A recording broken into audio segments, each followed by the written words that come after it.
Murder, leaving a person of this type hungry, unfulfilled, would also leave him with the obviously irrational belief that the next time he did it, he would be fulfilled.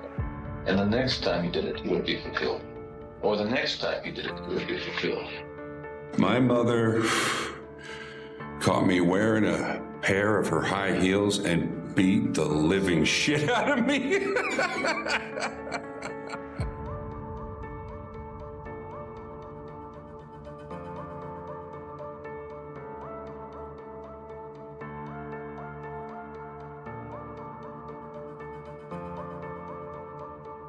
Let's begin with the first case. In a quiet neighborhood in Salem, Oregon, behind the ordinary walls of a simple family home, something unimaginable was happening. A woman's body hung suspended from the ceiling of a garage, and a man stood below with a camera, carefully positioning the lifeless form. This wasn't a movie set. This wasn't fiction. This was the private world of Jerome Henry Brudos, a man whose dark obsessions would shock an entire nation. When police finally entered that garage in 1969, what they discovered would haunt them forever. Photographs, women's clothing, shoes, and evidence of crime so disturbing that investigators struggled to comprehend how someone could commit such acts while maintaining the appearance of a normal family man living next door. Between 1968 and 1969, young women began disappearing in Oregon. They vanished from parking lots, from streets, from their normal daily routines. Their families waited for phone calls that never came. Their friends searched desperately for any sign of them. But these women had encountered someone whose twisted desires had transformed him into one of America's most dangerous offenders. What made this case particularly chilling was the double life. By day, Jerry Brudos was a husband and father. He worked as an electrician. He smiled at neighbors. He seemed unremarkable. But behind closed doors, he was living out fantasies that had been building inside him since childhood. Fantasies that would cost innocent women their lives. Jerry Brudos had a fixation that began when he was just 5 years old. It started with a pair of high-heeled shoes. This seemingly innocent childhood curiosity would grow into something dark and consuming. Something that would eventually drive him to commit unspeakable acts. His obsession with women's shoes and clothing wasn't just a peculiarity. It became the foundation of his crimes. 4 confirmed victims. 4 young women whose lives were stolen. 4 families destroyed. But how many others were there? How many encounters did women have with this man that they escaped from, never knowing how close they came to becoming his next victim? How does a child's unusual interest transform into a grown man's deadly compulsion? What signs did people miss? Could these tragedies have been prevented? And perhaps most disturbing of all, how did he operate so openly, bringing victims to his own home, while his wife and children were living under the same roof? This is the story of Jerry Brudos, the criminal whose case would change how law enforcement understood the connection between obsession and violence. This is the story of the victims who deserved so much more from life. And this is the story of how one man's darkest secrets were finally brought into the light.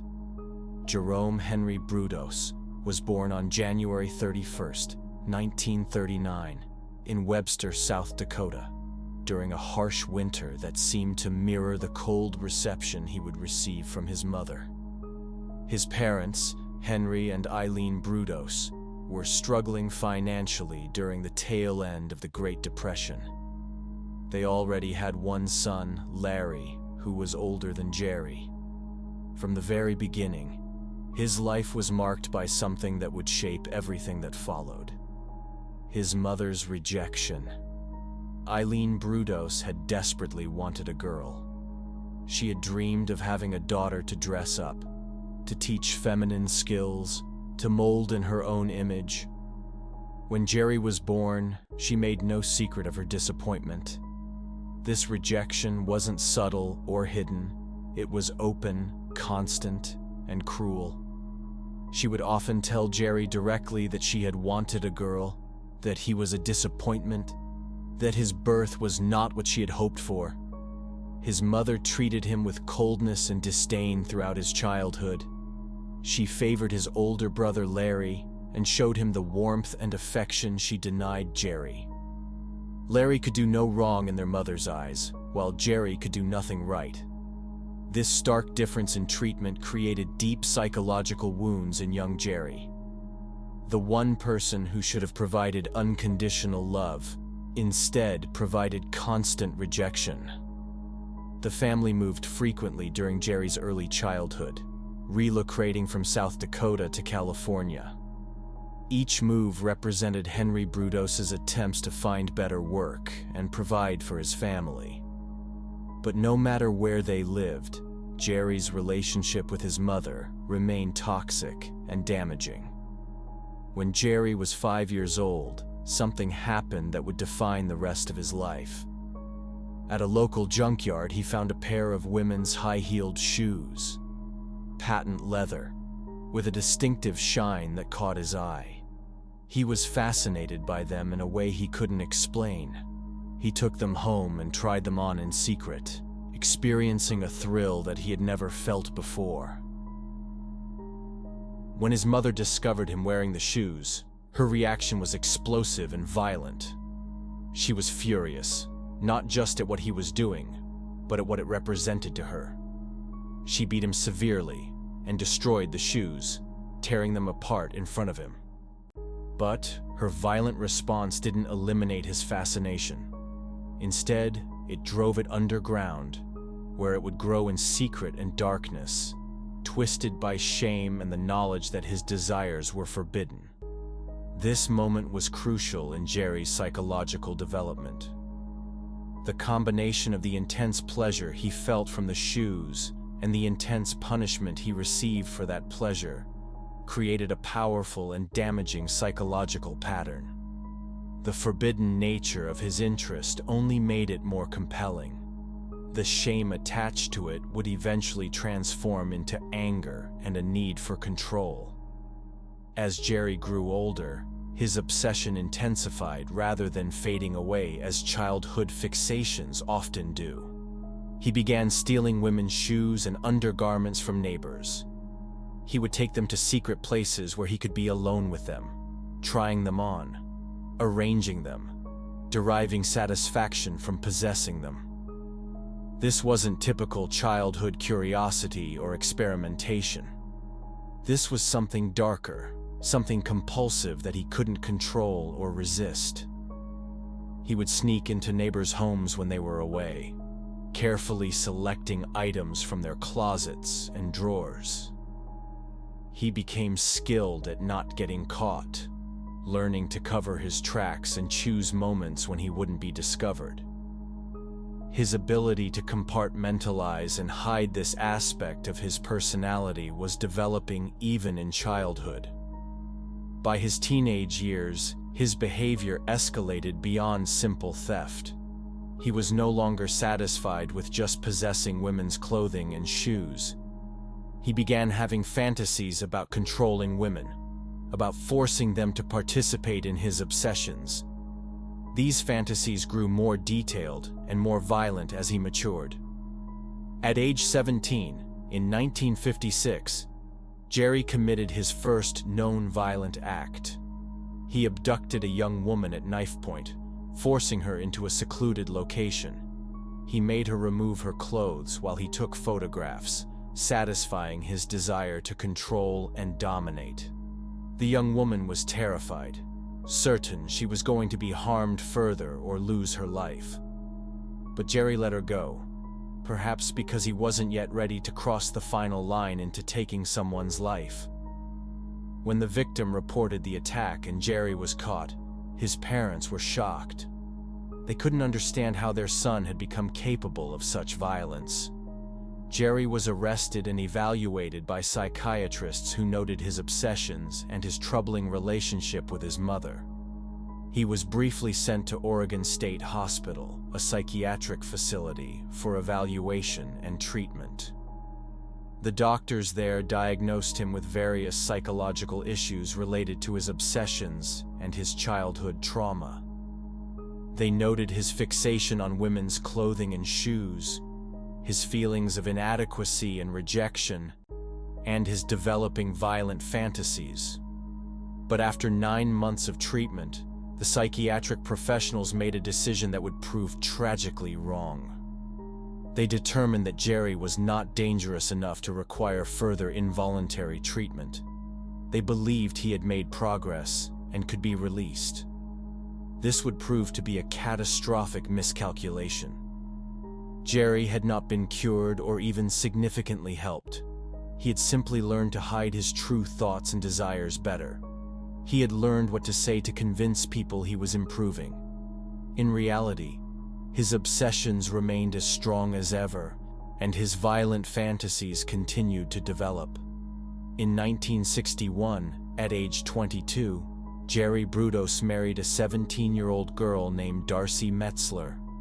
To the outside world, he seemed to be settling down and becoming a normal adult. He appeared to have moved past his troubled teenage years and was ready to embrace conventional adult life. He became a father, first to a daughter and later to a son. He worked steadily as an electrician, a job that suited his technical skills and intelligence. He appeared to be just another ordinary American working man trying to provide for his family. But behind this mask of normalcy, his obsessions were not gone. They were merely hidden, waiting beneath the surface for opportunities to express themselves. Darcy would later tell investigators and psychologists that Jerry had unusual demands from the very beginning of their marriage.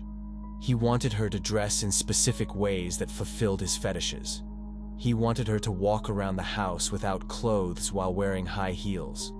He took photographs of her constantly, often in poses and situations that made her uncomfortable, but that she tolerated because he was her husband. He insisted that she never enter his workshop in the garage. He told her it was his private space where he worked on electrical projects, and that she should respect his need for a place that was his alone. Darcy complied with this demand, believing she was simply accommodating her husband's need for personal space. She had no idea what was really happening in that garage, what dark purposes it would eventually serve. Jerry also exhibited controlling behaviors in other aspects of their marriage. He dictated what Darcy could wear when they went out. He monitored who she spoke to and where she went. He isolated her from friends and family, making her increasingly dependent on him. These control patterns were practice for the ultimate control he fantasized about exercising over women. What Darcy didn't know was that Jerry's fantasies were growing darker and more violent. His need for control was intensifying beyond what his wife could fulfill. Asking her to participate in his fetishes wasn't enough anymore. The photographs he took of her didn't satisfy him the way they once had. He needed more. He needed complete control. He needed women who couldn't say no, couldn't resist, couldn't deny him anything. And soon, simply fantasizing wouldn't be enough either. By 1967, the Brudos family had moved to Salem, Oregon, settling into a modest home in a quiet residential neighborhood. Jerry found work as an electrician at a local electronics company, where his technical skills and reliability made him a valued employee. His co-workers found him somewhat odd and socially awkward, but he was competent at his job and caused no problems. To their neighbors on Center Street, the Brudos family appeared completely normal. Jerry mowed his lawn on weekends. Darcy took care of the children. They didn't socialize much, but they weren't unfriendly. They were simply one more unremarkable family among many in the neighborhood. Jerry built a workshop in their garage where he spent much of his free time. He told Darcy and the children that he was working on electrical projects there, and they believed him. He installed a lock on the door and made it clear that his workshop was absolutely off limits to everyone else in the family. Darcy respected this boundary, never questioning what her husband was doing in there for hours at a time. That garage would become the scene of unimaginable horrors. Jerry was preparing his space, organizing it for the crimes he was planning. He built a pulley system into the ceiling. He created storage areas for his collections. He set up photographic equipment.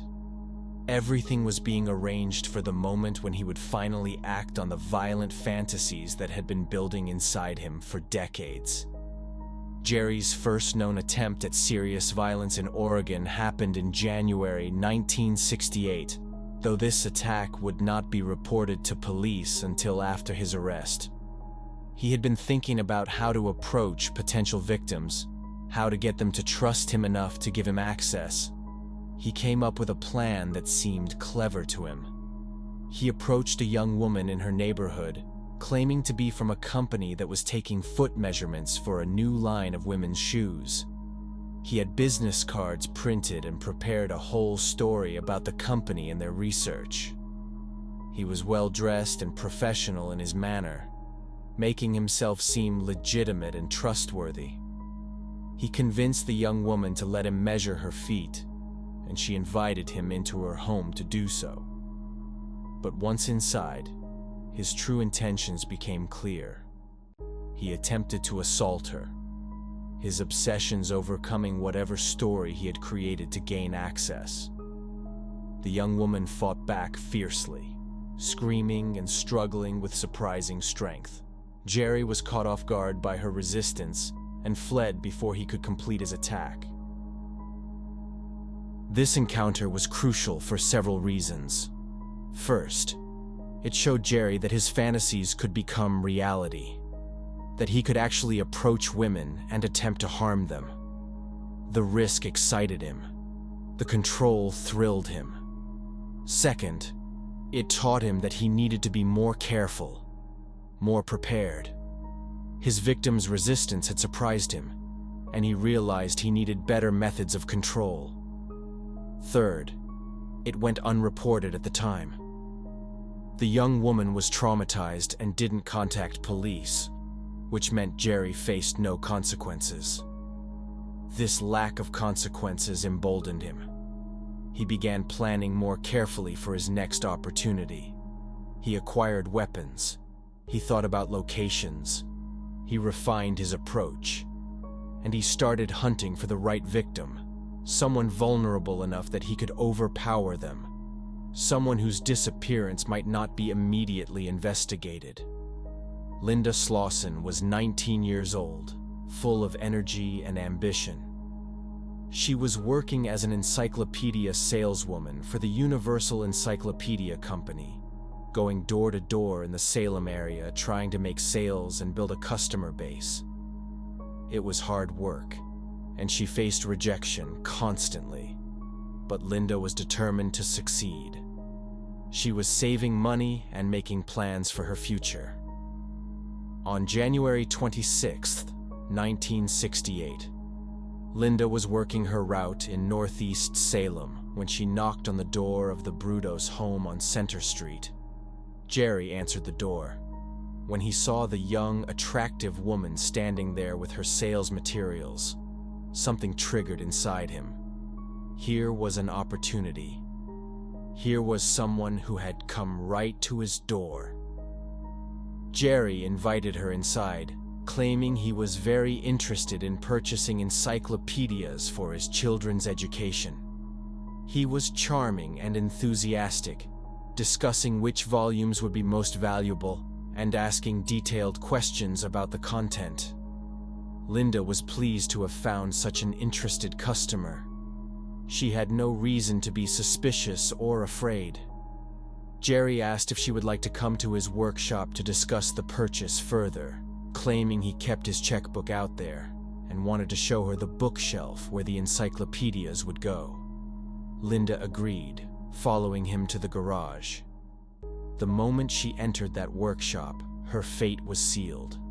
Jerry attacked immediately, using the element of surprise to overpower her before she could scream or fight back effectively. He ended Linda's life in that garage, but for Jerry, her passing was just the beginning. What he did next would shock even experienced investigators. He kept her body for days, dressing it in different outfits from his extensive collection of women's clothing. He tried different shoes on her feet, photographing each combination. He posed her body in various positions, treating her remains like a doll to fulfill his twisted fantasies. He suspended her body from the pulley system he had installed in the ceiling, manipulating it as if she were still alive. During this time, Jerry's family continued their normal routines just feet away. Darcy prepared meals in the kitchen. His children played in the yard. Life went on as usual in the Brudos household, while in the garage, something monstrous was happening.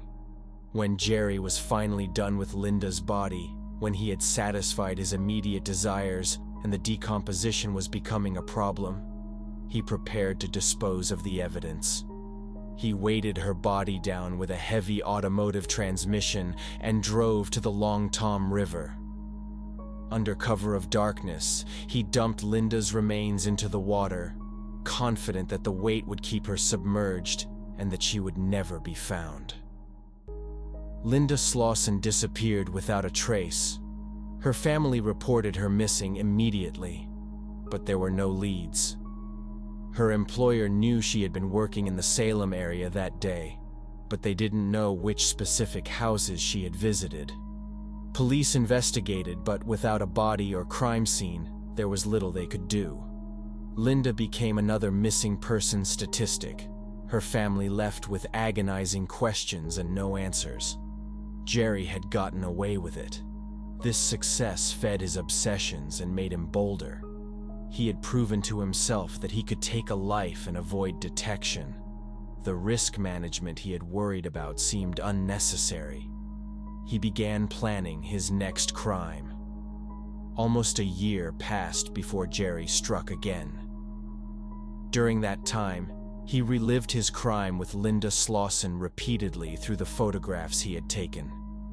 He organized his collection of clothing and shoes. He refined his garage workshop, and he waited for the right opportunity. Jan Whitney was 23 years old, working as a secretary and living her life normally.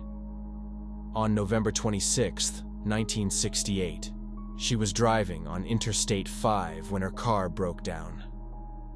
This was before the age of cell phones, before roadside assistance was easily accessible. Jan was stranded on the highway, vulnerable, and in need of help.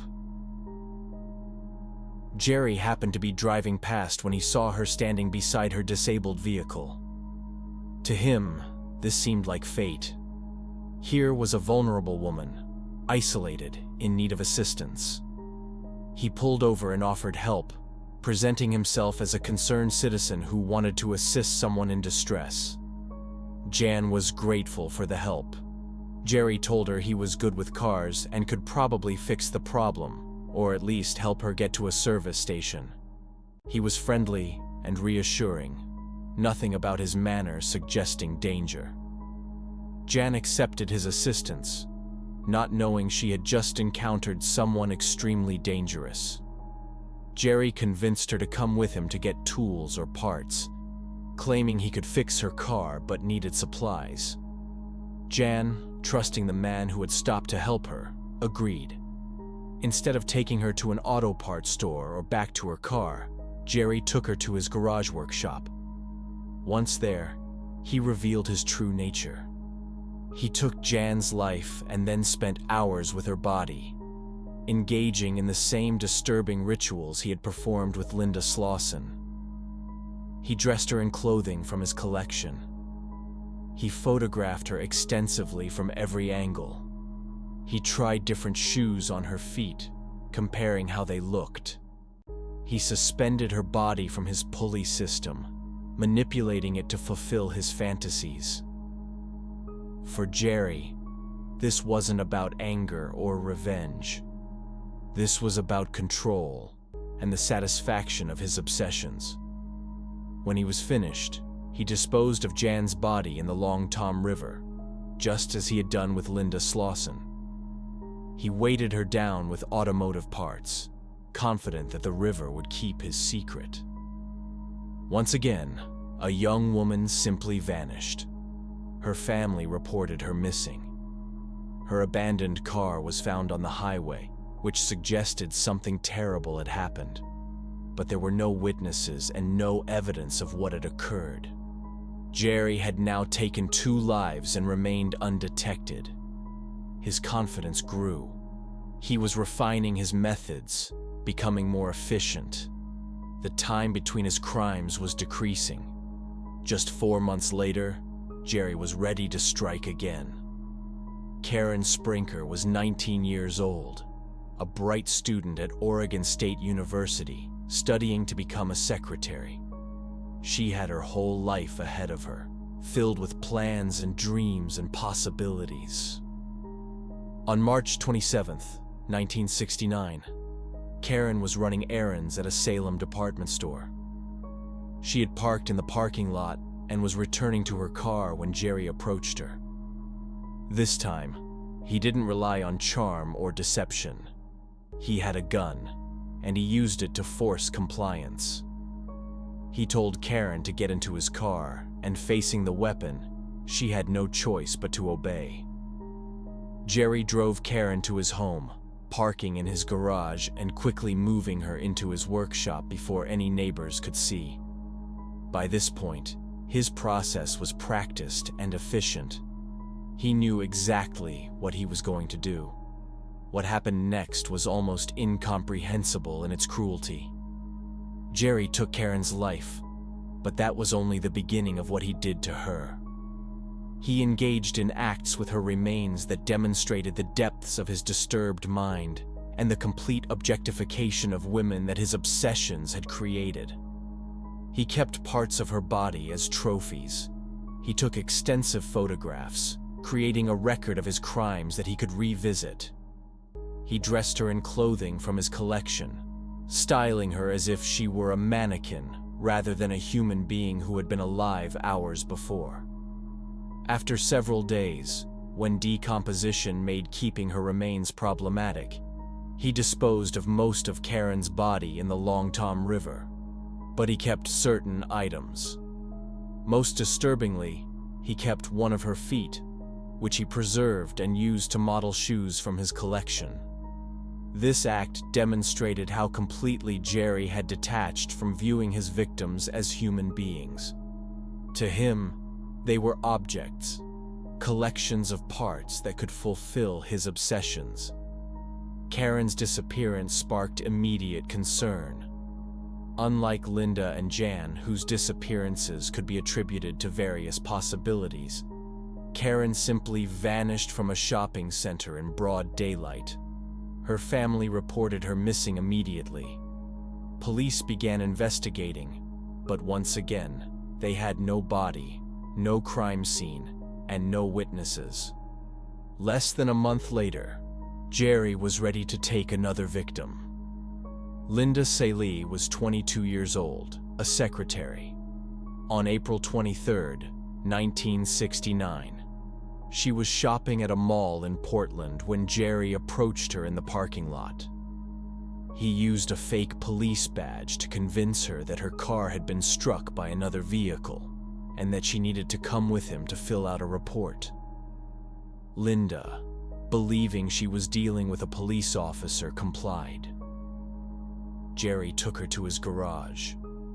He ended her life and then spent time with her body, photographing it and fulfilling his fantasies. He eventually disposed of her remains in the Long Tom River, weighting the body down with a cylinder head from a car engine. By the spring of 1969, law enforcement in Oregon was dealing with multiple missing persons cases. Young women were disappearing, and there seemed to be no connection between them. Linda Slawson had vanished while working. Jan Whitney had disappeared from the highway. Karen Sprinker had gone missing from a parking lot. Linda Slawson had last been seen at a shopping mall. Investigators looked for patterns, but the cases seemed random. Different locations, different circumstances, different types of victims. Without bodies or crime scenes, the police had little to work with. On April 24, 1969, just one day after Linda Slawson disappeared, a fisherman made a grim discovery in the Long Tom River near Corvallis. A woman's body had surfaced, weighted down with car parts, but floating due to decomposition gases. It was identified as Karen Sprinker. Suddenly, law enforcement knew they weren't just dealing with missing persons. They had a case involving someone taking lives. The investigation intensified. On May 10, 1969, another body was found in the same river. This one was Linda Slawson. She'd been in the water for barely 2 weeks. The medical examiner's findings were disturbing. Both victims showed signs of severe mistreatment before their passing. Both had been weighted down with automotive parts. Now police knew they were hunting someone extremely dangerous, someone who was likely a local resident with access to car parts and knowledge of the river area. The breakthrough came from an unexpected source. A college student named Sharon Wood came forward with a disturbing story. She had been approached in a parking lot by a man with a gun. He claimed to be a police officer and tried to force her into his car. Sharon had fought back and escaped, but she got a good look at the man and his vehicle. Sharon worked with police to create a description. She remembered specific details about his car, including some unusual features and the presence of a child's toy visible in the front seat. Using Sharon Wood's description, police began searching for the vehicle. They checked registrations and recent sales records. They interviewed people who matched the general description. The investigation was methodical and thorough. On May 25, 1969, investigators identified a promising lead, Jerome Brudos. His vehicle matched the description. He lived in Salem, near where several of the women had disappeared. He had the technical knowledge that would explain the automotive parts used to weight down the bodies. Police brought Jerome Brudos in for questioning. Initially, he denied everything. He claimed he knew nothing about any missing women. He insisted he was a family man who would never harm anyone. But investigators had evidence. They had Sharon Wood's testimony. They had details about his vehicle. And they had the connection between the automotive parts and his work as an electrician with mechanical knowledge. As the interview continued, Jerry's story began to crack. The investigators pressed harder. Finally, after hours of questioning, Jerome Brudos broke down. He began to confess. But even then, he tried to minimize what he had done, claiming he couldn't control himself, blaming his mother, blaming his obsessions. Armed with Jerry's partial confession, police obtained a search warrant for his home. What they found in his garage workshop confirmed their worst fears. Photographs of women's bodies in various poses and clothing, personal items belonging to the victims, women's shoes and clothing that had been stolen over years, and evidence of the severe harm he had inflicted on his victims. Darcy Brudos, Jerry's wife, was shocked. She claimed she had no knowledge of what her husband had been doing in that garage. She said he had forbidden her and the children from ever entering his workshop, and she had respected that boundary. Investigators believed her. She had been living with a man whose true nature was completely hidden from her. Jerome Brudos was formally charged with 3 counts of ending a life. Karen Sprinker, Linda Slawson, and Jan Whitney. Although he had confessed to also taking Linda Slawson's life, her body had never been recovered, making it difficult to prosecute that case. Prosecutors decided to focus on the cases where they had the strongest evidence. The charges were serious, and if convicted, Jerry faced spending the rest of his life in prison or possibly receiving the ultimate punishment. Jerry's defense attorneys argued that their client was severely mentally ill. They pointed to his troubled childhood, his mother's rejection, his documented obsessions from an early age. They brought in psychiatric experts who testified about his psychological condition. The defense claimed that Jerry was not fully responsible for his actions due to mental illness. They argued for a verdict that would send him to a psychiatric facility rather than prison. The prosecution presented overwhelming evidence. They had Jerry's confession. They had physical evidence from his garage. They had the testimony of Sharon Wood, who had escaped from Jerry and could identify him. They had the bodies of the victims with evidence linking them to Jerry. Most importantly, the prosecution argued that Jerry's actions showed planning and deliberation. He had stalked victims. He had chosen vulnerable women. He had created a workshop specifically designed for his crimes. He had taken elaborate steps to hide the bodies. These were not the actions of someone who couldn't control himself. These were the actions of someone who knew exactly what he was doing. The trial lasted several weeks. The jury heard disturbing details about Jerry's crimes. They saw the evidence from his garage. They heard testimony from investigators and experts. On June 27, 1969, the jury returned their verdict. Guilty on all 3 counts. Jerry Brudos was convicted of 3 cases of ending a life in the first degree. The judge sentenced Jerry Brudos to 3 consecutive life sentences. This meant he would never be eligible for parole. He would spend the rest of his natural life behind bars. During the sentencing, Jerry showed little emotion. He didn't apologize to the victims' families. He didn't express genuine remorse. To the end, he seemed more concerned with himself than with the pain he had caused. Jerry Brudos was sent to Oregon State Penitentiary to begin serving his life sentences. In prison, he was isolated from the general population for his own safety. Criminals who harm women are not treated well by other inmates, and Jerry needed protection. Over the years, Jerry gave several interviews to psychologists and criminologists who were studying dangerous offenders. He spoke about his crimes in clinical, detached terms, showing little genuine emotion or remorse. He described his victims as objects, not as human beings with families and futures. Despite his life sentences, Jerry made several attempts to gain his freedom. He filed appeals claiming his trial had been unfair. He argued that he hadn't received adequate mental health treatment. He requested parole hearings even though he wasn't technically eligible. Every attempt was denied.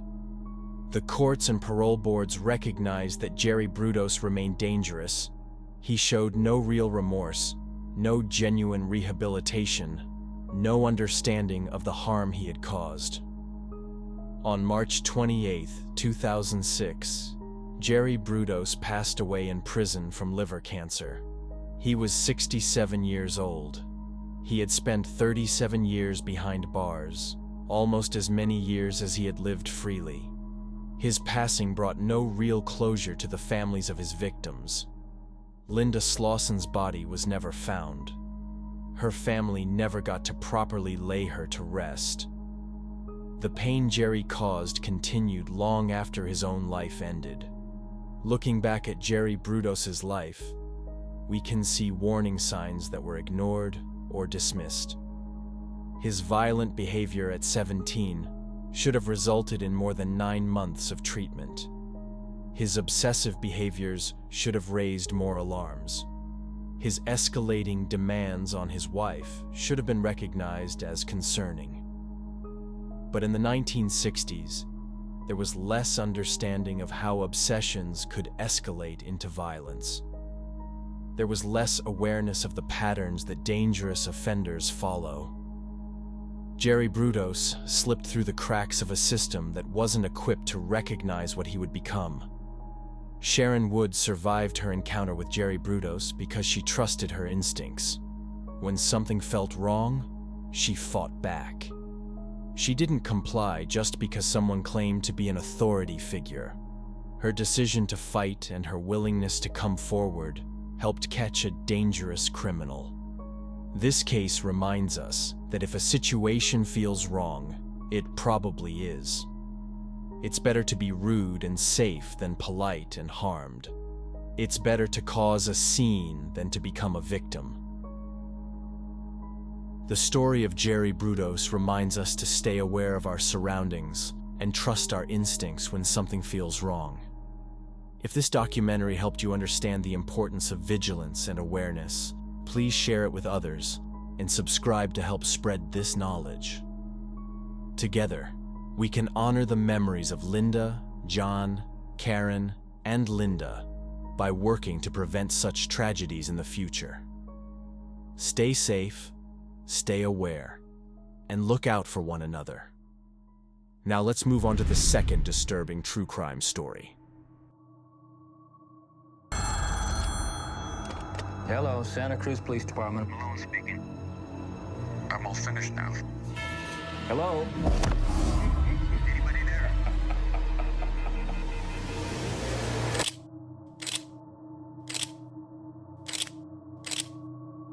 One day there would be a body part found somewhere or washing in from the ocean.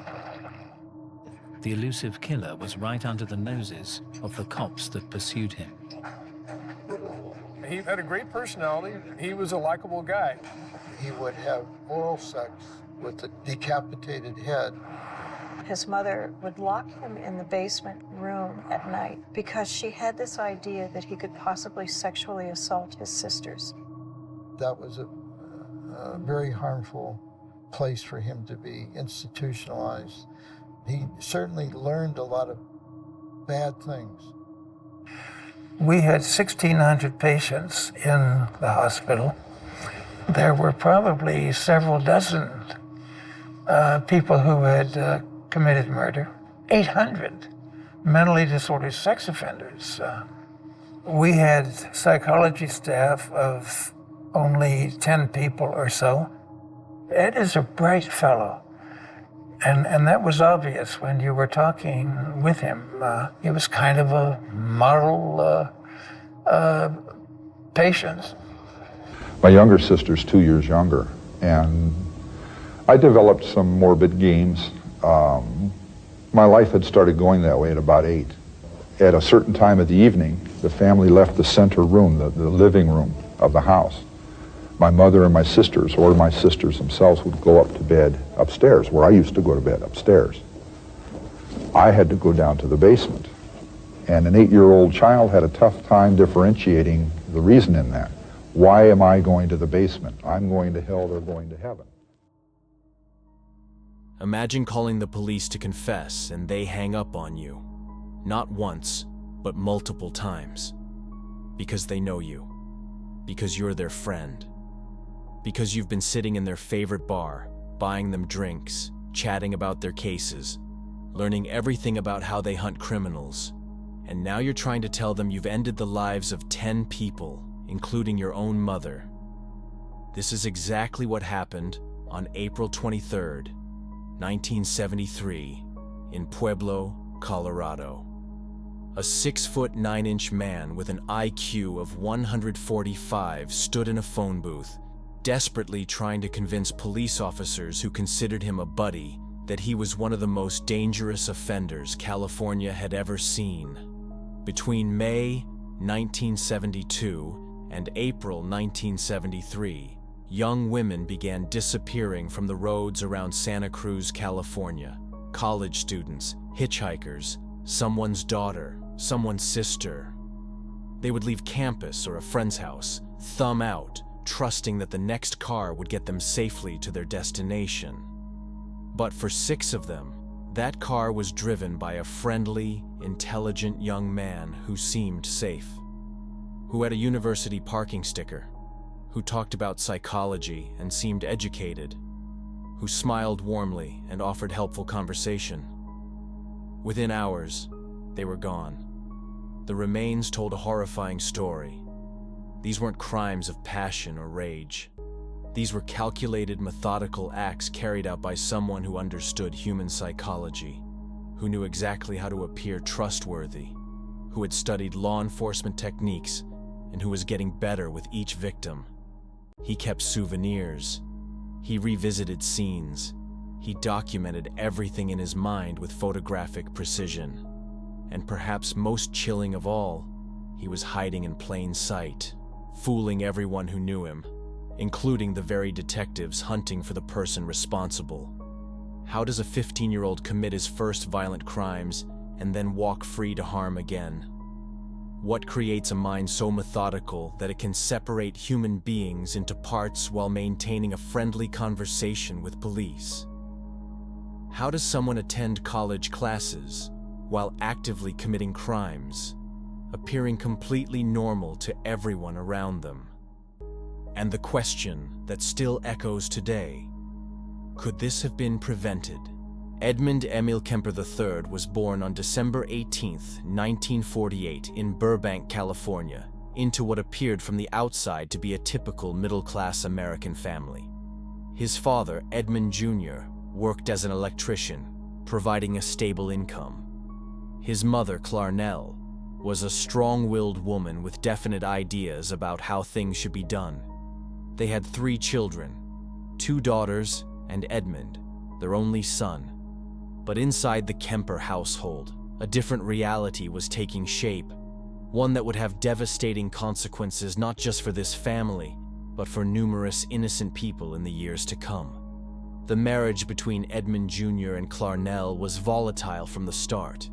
They fought frequently, their arguments often centering on how to raise their children, particularly their son. Clarnell was domineering and critical, often belittling young Edmund, mocking his size as he began growing unusually tall at an early age, and according to later accounts from Edmund himself and others who knew the family, creating an environment of constant criticism and emotional turmoil. Nothing Edmund did was ever good enough for his mother. Every achievement was minimized, every failure magnified and thrown back in his face. When Edmund was just 9 years old, his parents divorced. A traumatic event for any child, but particularly difficult given the circumstances. He moved with his mother and 2 sisters to Montana, leaving behind his father and the only home he'd ever known. The divorce, rather than bringing peace, intensified the family dysfunction that had been building for years. In Montana, things went from bad to worse. Clarnell, now a single mother raising 3 children, became increasingly fearful of her son. As Edmund grew taller and larger, she began to see him as a threat.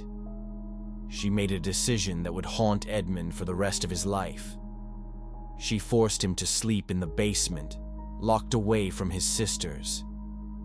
She allegedly told him that his sisters needed to be protected from him, that there was something wrong with him, that he couldn't be trusted around them. For a young boy already struggling with feelings of isolation and rejection from his mother, already dealing with the trauma of his parents' divorce, this additional rejection became deeply embedded in his psyche. Night after night, Edmund would be sent down to the cold basement, the door locked from the outside. He would lie there in the darkness, listening to his mother and sisters living their lives upstairs, feeling utterly alone and abandoned. The basement became both his prison and his refuge, a place where his dark thoughts could grow unchecked, where fantasies could develop without interference. The impact of this isolation cannot be overstated. Child psychologists now understand that prolonged isolation and rejection during critical developmental years can have severe psychological consequences. Edmund was experiencing not just physical isolation, but emotional abandonment by the very person who was supposed to love and protect him unconditionally. By his early teenage years, Edmund's thoughts had turned increasingly disturbing.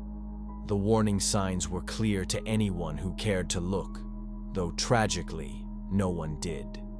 He began playing strange games with his sisters, games where he pretended to be executed in a gas chamber, acting out his own demise in disturbing detail.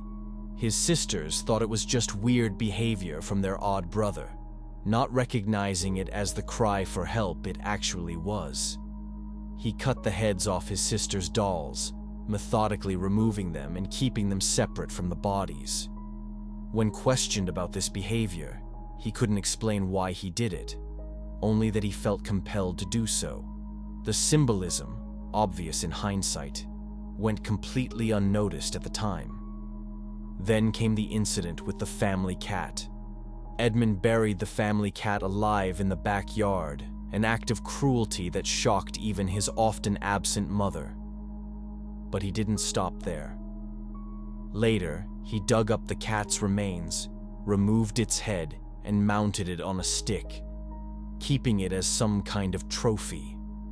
When his mother discovered what he'd done, she was horrified and disgusted. But rather than getting Edmund serious psychological help, she simply punished him and tried to move on.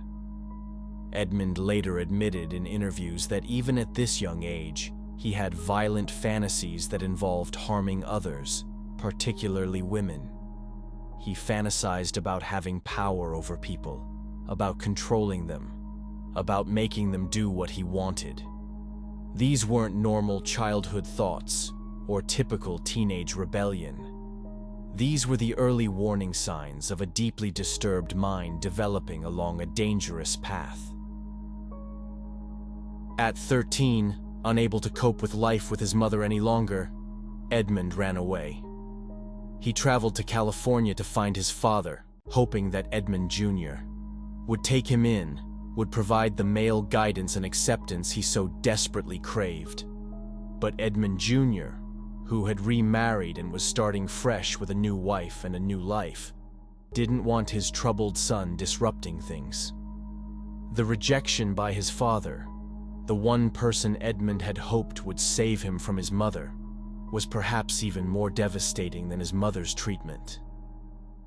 Edmund Jr. refused to let his son stay, and instead sent Edmund to live with his own parents, Edmund's paternal grandparents, Maud and Edmund Sr., on their remote ranch in North Fork, California. The ranch in North Fork was isolated, miles from the nearest town, surrounded by wilderness. For most teenagers, this might have been an adventure, a chance to learn about ranch life and enjoy the outdoors.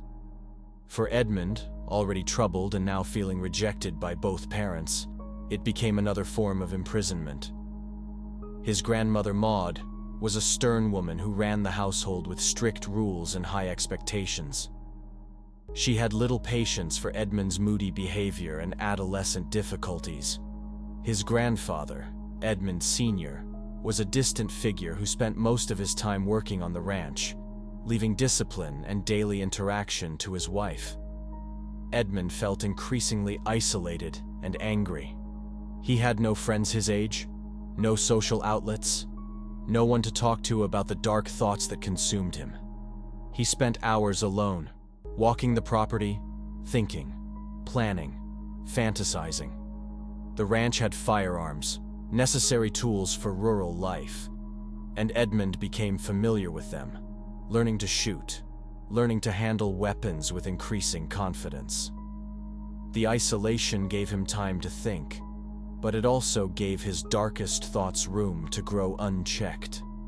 He felt trapped, unwanted by his parents, controlled by his grandmother, ignored by his grandfather.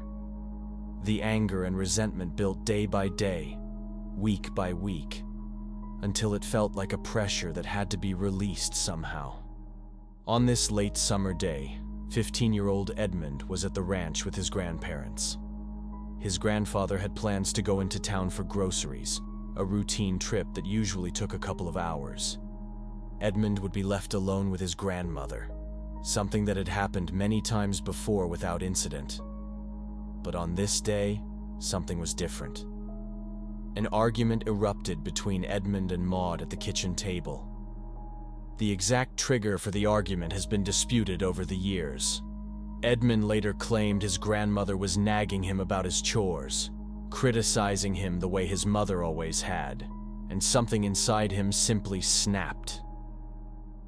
He went to where the rifles were kept and retrieved a .22 caliber rifle. He returned to the kitchen where his grandmother was still sitting at the table. Without warning, without giving her a chance to defend herself or even understand what was happening, Edmund ended her life, shooting her in the head and back. Maud Kemper, a woman who had taken in her troubled grandson trying to help him, died in her own kitchen at his hands. But Edmund's actions that day weren't finished. He knew his grandfather would return soon from the grocery store. He could have run, could have called for help, could have done anything else. Instead, he made a calculated decision. He waited. When he heard his grandfather's car approaching, Edmund went outside and met him in the driveway.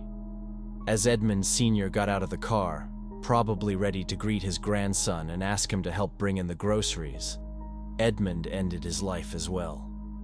Two people who had tried to help him, who had taken him in when his own parents wouldn't, were now gone. Then Edmund did something that would become a pattern in his later crimes. He called for help. He didn't run or try to hide what he'd done. Instead, he phoned his mother in Montana and told her what had happened. Clarnell, despite her complicated relationship with her son, told him to call the police immediately.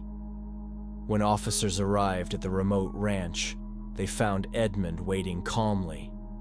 He explained what he'd done in a matter-of-fact tone that disturbed the responding officers.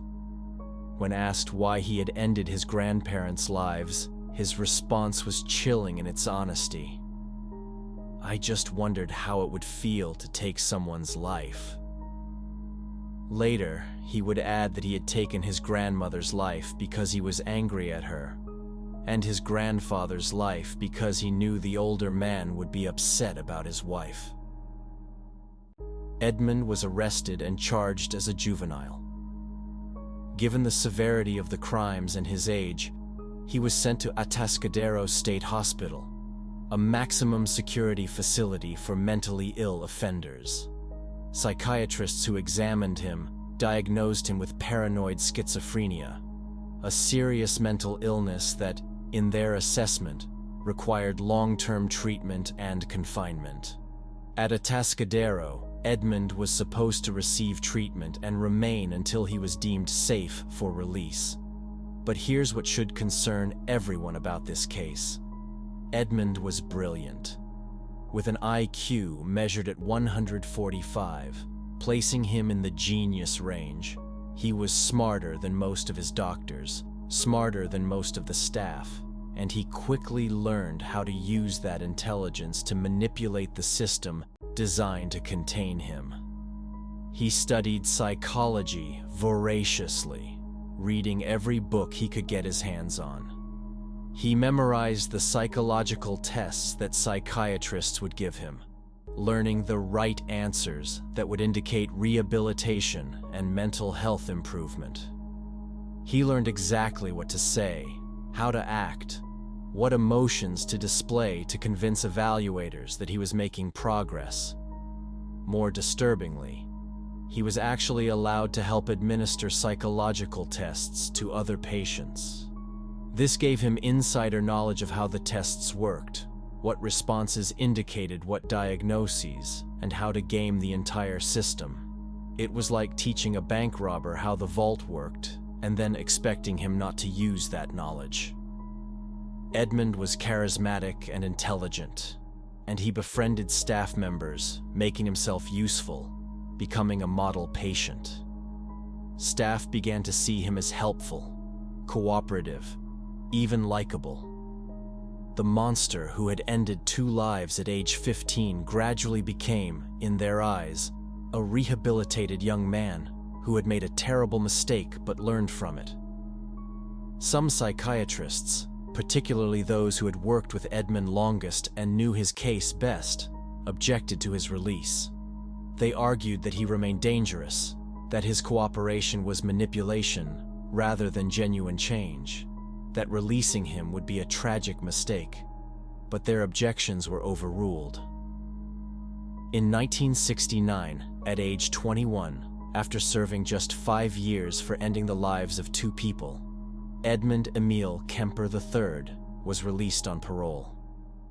The system that was supposed to protect society from dangerous individuals had failed its first major test. Despite the strong objections from psychiatrists who knew him best, despite his history of violence, despite every warning sign, Edmund was released on parole. And in a decision that defies all logic and understanding, he was sent to live with the one person who had contributed most to his psychological problems, his mother, Clarnell.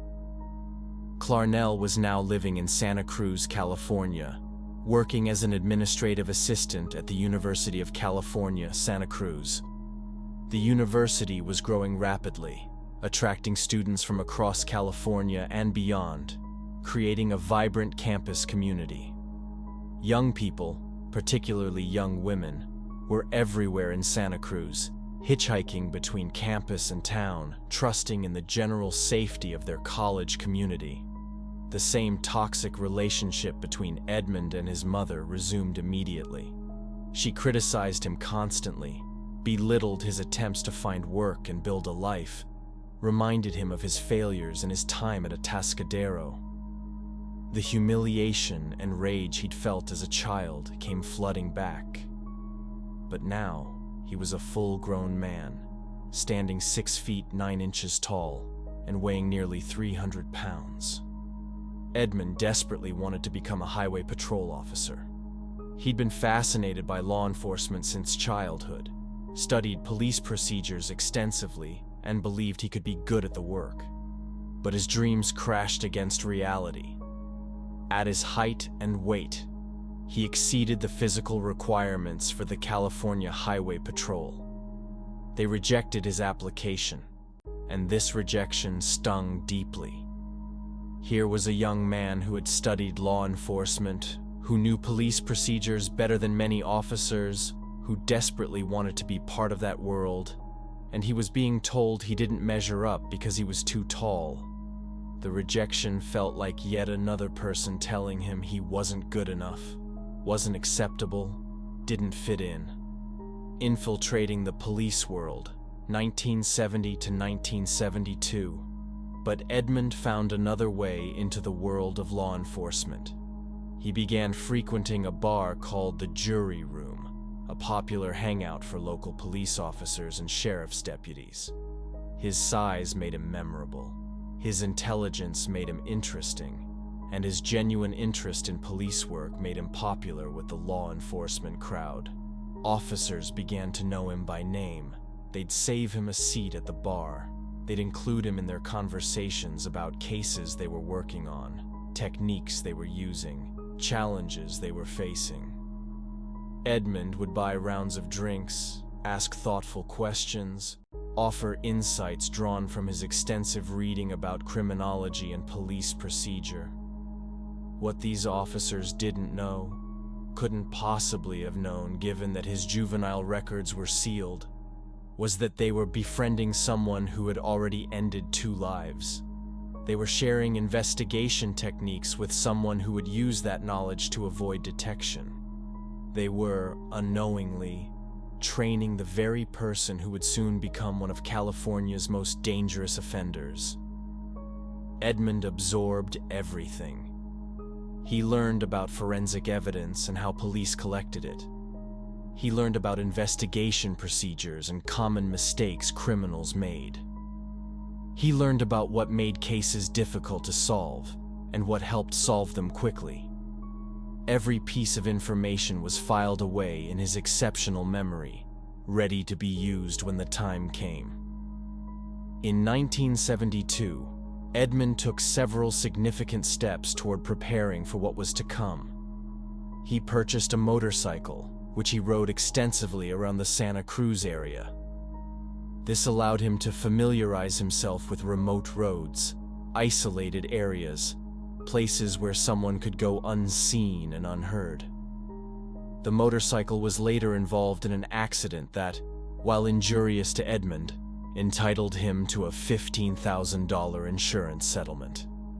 This was a substantial amount of money in 1972, equivalent to roughly $100,000 today. Edmund used this money to purchase a car that would become infamous in the annals of true crime, a tan 1969 Ford Galaxy. But this wasn't just any car purchase. Edmund modified the vehicle to suit his purposes. He installed a secondary lock on the passenger side that could only be opened from the outside, effectively trapping anyone who sat in that seat. He kept weapons in the vehicle, hidden but readily accessible. He made sure the car was clean, presentable, trustworthy looking. Around the same time, Edmund successfully petitioned to have his juvenile record sealed.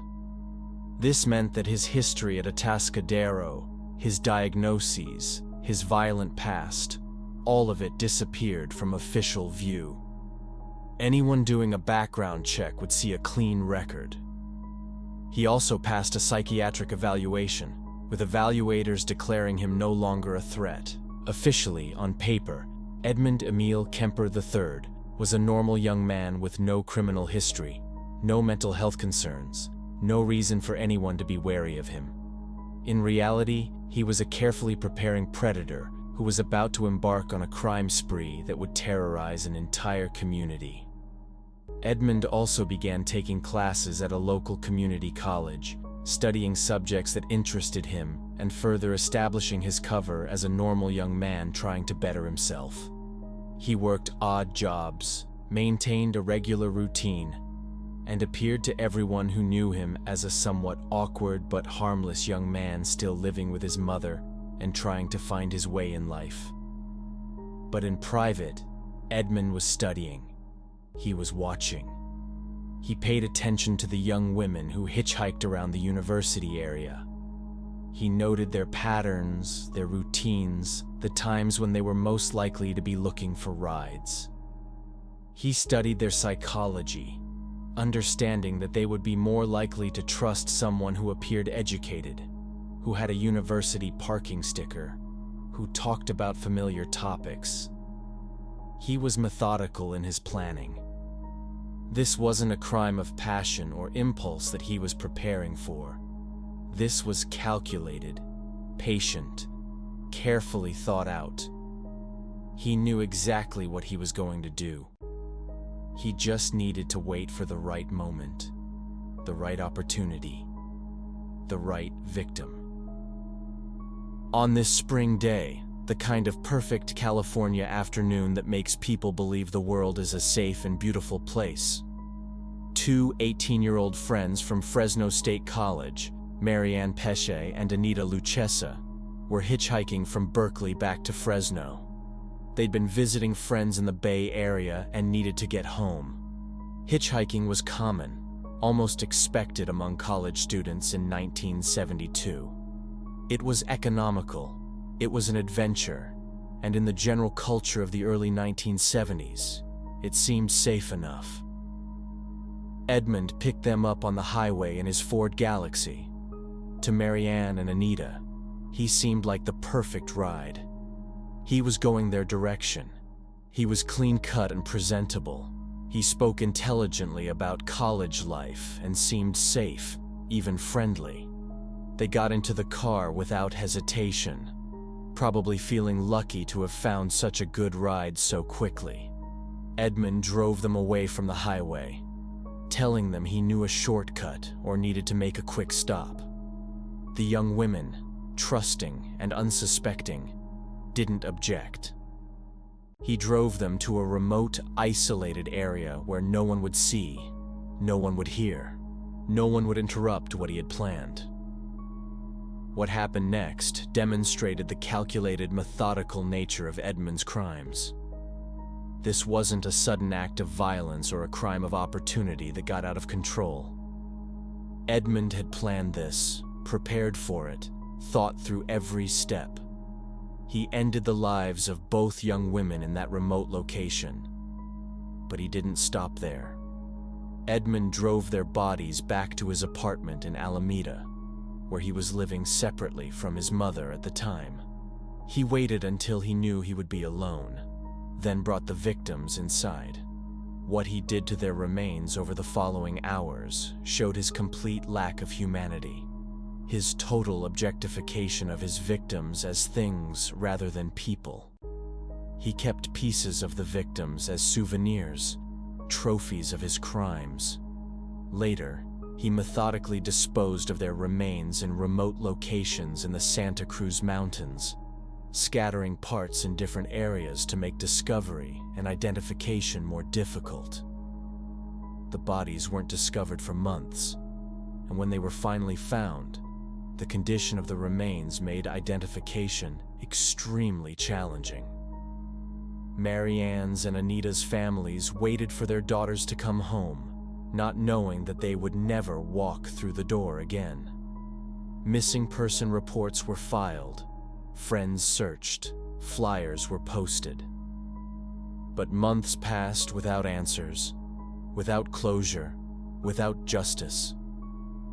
4 months after Mary Ann and Anita disappeared, Edmund was ready to act again. On September 14th, he picked up 15-year-old Aiko Ku, a talented dancer who was hitchhiking to a dance class in San Francisco. Aiko was a bright, promising young girl with her whole life ahead of her, passionate about dance and excited about her future. Edmund picked her up near Highway 1, offering her a ride in his presentable Ford Galaxy. Once again, he seemed safe. He was older, seemed responsible, and was going her direction. Aiko, like so many others, had no reason to suspect danger. Edmund drove her to a remote area, holding her captive before ending her life. The details of what he did during this time show a pattern that was developing. He was taking more time with his victims, becoming more confident in his ability to avoid detection, more brazen in his actions. Once again, he brought the body back to his apartment while his mother was away at work. He committed further horrible acts before methodically disposing of Aiko's remains in the mountains. Her body was found in pieces months later, discovered by hikers in a remote area. The investigation was complicated by the remote location, the condition of the remains, and the length of time that had passed since her disappearance. Aiko's family was devastated. Their talented, beautiful daughter was gone, taken by violence they couldn't comprehend. The dance community mourned a promising young artist. But still, no one connected these crimes. The pattern wasn't yet clear to investigators.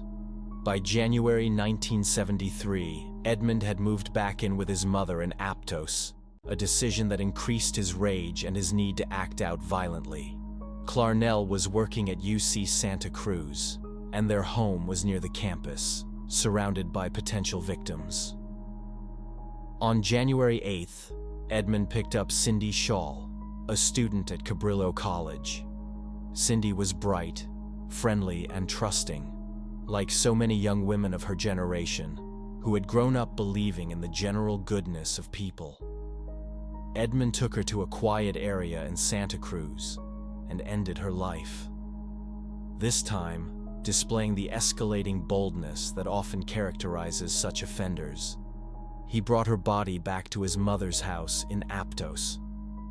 While his mother was home, sleeping in her bedroom, Edmund stored parts of Cindy's remains in his bedroom closet. He lived with this horrific secret in his closet for days. his mother completely unaware of what was mere feet from where she slept. Later, he removed the remains piece by piece, disposing of them in various locations. Cindy's remains were discovered in February 1973 near Highway 1, and this discovery finally began to make investigators realize they might have a serious problem. Just weeks after Cindy's remains were discovered, Edmund struck again. On February 5th, 1973, he picked up two more victims, Rosalind Thorpe and Alice Liu, both students at UC Santa Cruz. The young women were hitchhiking off campus when Edmund's familiar Ford Galaxy pulled up. By this point, warnings had started to circulate around campus about hitchhiking safety. But many students still felt that taking rides was necessary for getting around. Public transportation was limited, cars were expensive, and hitchhiking had been safe for so long that it was hard to believe it had suddenly become dangerous. Rosalind and Alice got into Edmund's car, probably chatting with him about campus life, classes, their plans for the day. Edmund seemed like someone who belonged in their world, someone connected to the university community. He drove them to a quiet location and ended both of their lives quickly and efficiently. Their bodies were later found in Eden Canyon, and this discovery finally made it crystal clear to law enforcement. Santa Cruz had a serial offender operating in their community, someone who was specifically targeting young women, particularly college students. The pattern was undeniable now. Someone was hunting the young women of Santa Cruz.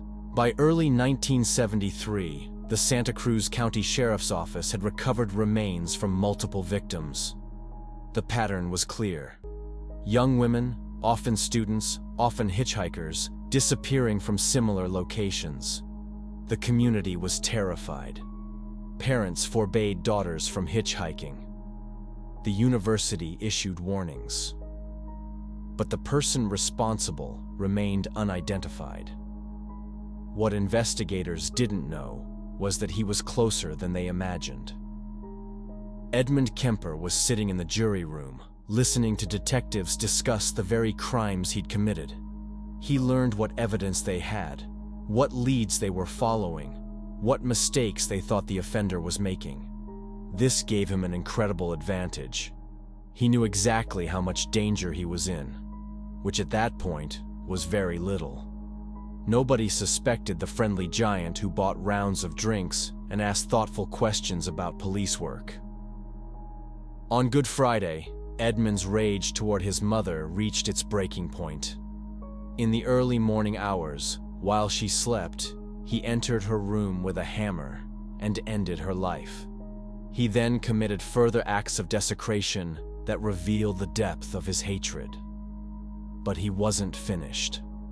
Later that day, Edmund called his mother's friend, Sally Hallett, inviting her to the house for a surprise dinner for his mother. When Sally arrived, Edmund ended her life as well. He then took his mother's car and drove east, eventually reaching Colorado. For 3 days, he waited for news reports, expecting a massive manhunt. But nobody had discovered the bodies. Nobody was looking for him. In Pueblo, Colorado, Edmund decided he was tired of waiting. He called the Santa Cruz Police Department from a payphone and told them he'd harmed several people, including his mother. The officers who answered knew Edmund. They thought it was a bad joke. They hung up. He called back. Again, they didn't believe him. This friendly guy from the bar? The one who asked about police work? No way. Edmund called multiple times, finally convincing them to at least check his mother's house. When officers entered the residence, they found the horrifying scene. Edmund had been telling the truth. He was arrested in Colorado and extradited back to California. During interrogations, he confessed to all 10 cases, providing details that only the person responsible could know. He gave locations of remains, He explained his methods. He talked for hours, seemingly relieved to finally share what he'd done. Edmund was charged with 8 counts relating to the deaths. His trial began in late 1973. His defense argued insanity, pointing to his history at Atascadero and his diagnoses. But prosecutors presented evidence of extreme premeditation and planning. They showed how Edmund had prepared his car, studied police procedures, hidden his crimes, and maintained a completely normal appearance. The jury heard recordings of his confessions, delivered in a calm, matter-of-fact tone that chilled everyone in the courtroom. After deliberating, the jury found Edmund guilty on all counts. He was found to be sane during the commission of his crimes. California had recently reinstated the death penalty, and Edmund expected that sentence. During the sentencing phase, the judge asked Edmund what he thought his punishment should be. His response was telling: elimination by any means possible. However, the death penalty ruling was later overturned on technical grounds. Instead, Edmund received 8 concurrent life sentences. Edmund was sent to California Medical Facility in Vacaville, later transferred to California State Prison Folsom. Over the decades, he has become one of the most cooperative subjects for criminal psychology research. He's given extensive interviews, helping researchers understand the psychology behind such crimes. He's expressed remorse, though whether it's genuine remains debated. He's assisted in training FBI profilers at Quantico. Edmund has been eligible for parole multiple times, but has never been granted release. He has reportedly waived his right to parole hearings, stating he doesn't deserve to be free. As of the last reports, he remains incarcerated, now in his 70s. It's crucial to remember that behind these crimes were real people with real lives. Maud and Edmund Kemper Sr., grandparents trying to help their troubled grandson. Marianne Pesci and Anita Lucchesa, 18-year-old friends, college students with futures ahead of them. Aiko Ku, 15-year-old girl on her way to dance class. Cindy Shaw, college student pursuing her education. Rosalind Thorpe and Alice Liu, friends, students, young women full of potential. Clarnell Strandberg, a mother with a complicated relationship with her son, but still a human being. Sally Hallett, a friend who walked into a nightmare. Each of these individuals had families who loved them, friends who missed them, and lives that were stolen. Edmund Kemper's case reveals multiple systemic failures. A 15-year-old who ended 2 lives was released after just 5 years, despite objections from mental health professionals. His juvenile records were sealed, hiding his dangerous history. He was placed with the very person, his mother, who triggered much of his rage.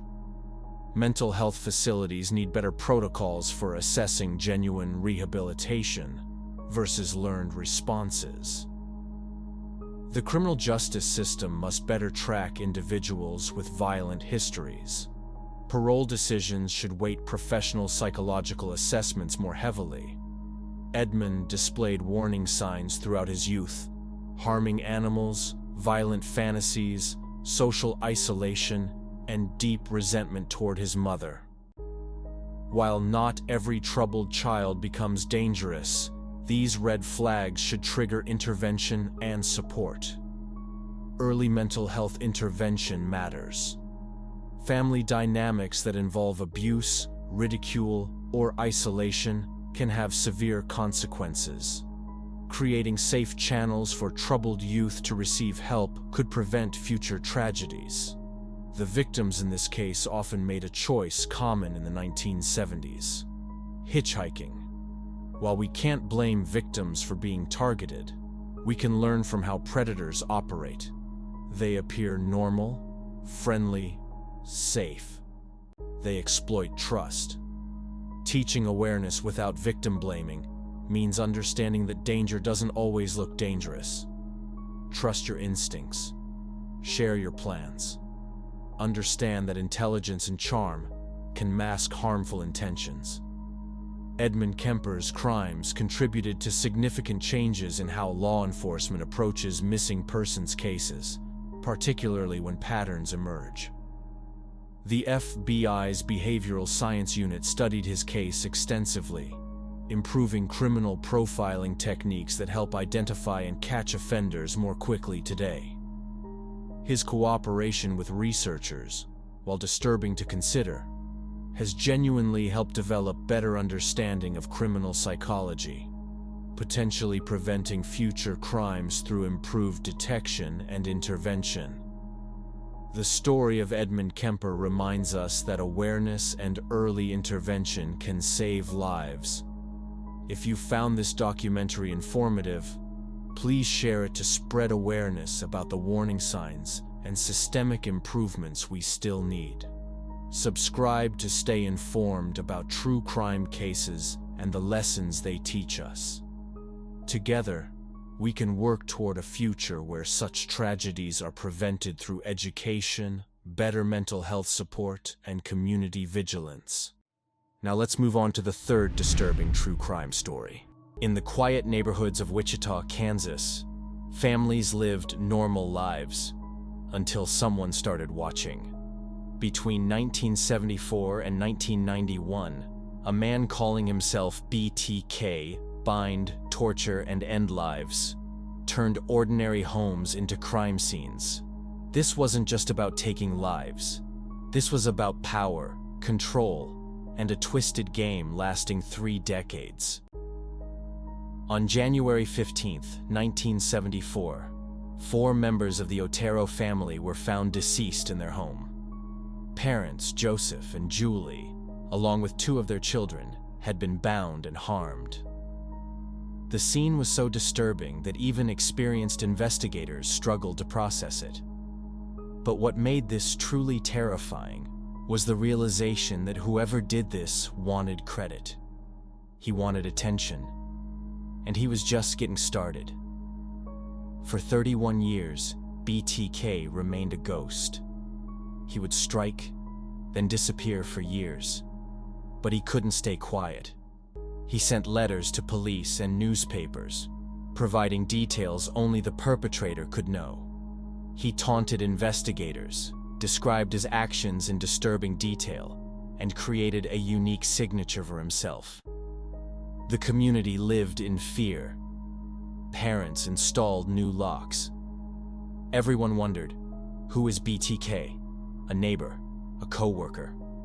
The answer shocked everyone. BTK wasn't a drifter or obvious threat. He was someone who blended in perfectly, with a family, a job, and a respected position in the community. What makes this case chilling is that BTK lived among potential victims for decades. He attended church regularly, worked in compliance enforcing city codes, had a wife and 2 children. Neighbors described him as helpful, maybe strict, but normal. No one suspected that behind this facade was someone responsible for some of the most calculated crimes in American history. But BTK made one critical mistake. After years of silence, he couldn't resist communicating again in 2004. This decision would lead to his capture. How did investigators finally connect the dots? What technology identified someone who evaded justice for 3 decades? And what drove an apparently normal family man to commit such terrible acts? How does someone live a double life for over 30 years? What signs did people miss? How did investigators finally catch someone so careful? And perhaps most importantly, could this happen again? These questions demand answers as we explore one of the most disturbing criminal cases in modern American history. The story of Dennis Rader, the man who called himself BTK. Dennis Lynn Rader was born on March 9, 1945, in Pittsburgh, Kansas. He was the oldest of 4 sons born to William and Dorothea Rader. His childhood appeared unremarkable from the outside. The family was working class, and Dennis grew up in typical Midwestern surroundings. But even in his early years, concerning behaviors emerged that would hint at what was to come. His father worked for Kansas Gas and Electric, providing a stable income for the family. His mother was a homemaker who raised the 4 boys. They lived in a small house in a working-class neighborhood where everyone knew everyone else. It was the kind of American childhood that looked perfect on the surface.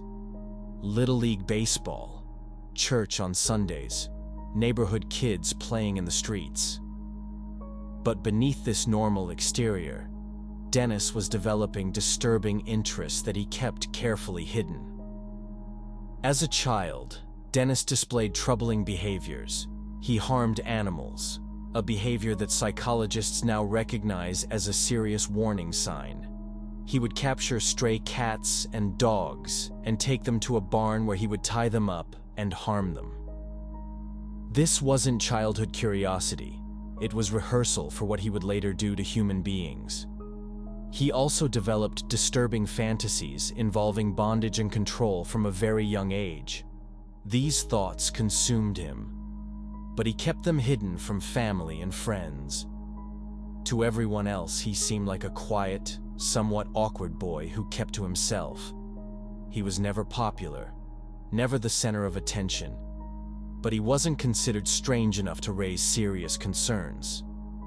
He was just Dennis. Quiet, forgettable, unremarkable. As Dennis grew into adolescence, his fantasies intensified. He began what he would later call his trolling behavior, walking around neighborhoods at night, looking into windows, watching people. He stole women's undergarments from clotheslines, taking them home to use in his private fantasies. He became obsessed with bondage imagery and detective magazines that featured women in distress. In school, Dennis was an average student. He wasn't particularly intelligent or particularly struggling. He was simply there, floating through without making much of an impression on anyone. Teachers barely remembered him. Classmates didn't think about him much at all.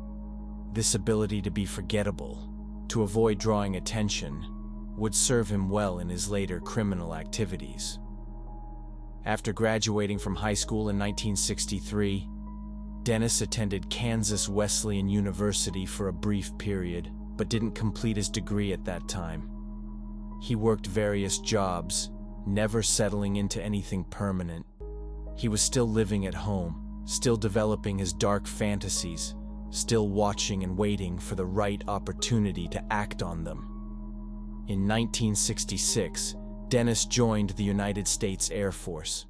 He served until 1970, spending time stationed in various locations including Alabama, Texas, and even a brief period in Japan and Greece. His military service was unremarkable. He received an honorable discharge and returned to Kansas. But during this time, his dark fantasies continued to develop and intensify. The military provided structure and discipline that Dennis craved. He performed his duties adequately and followed orders without complaint. He was never a standout soldier, but he was never a problem either. Once again, he was invisible, just another serviceman doing his job. But in his private moments, his thoughts were consumed by fantasies of control and domination. While stationed in Alabama, he took a correspondence course in electronics, gaining knowledge that would later help him bypass alarm systems and understand how police investigations worked. He was already planning, already preparing, even though he hadn't yet committed his first crime. In 1971, Dennis married Paula Dietz. They had met through a friend, and Paula found Dennis to be stable and reliable, qualities she valued.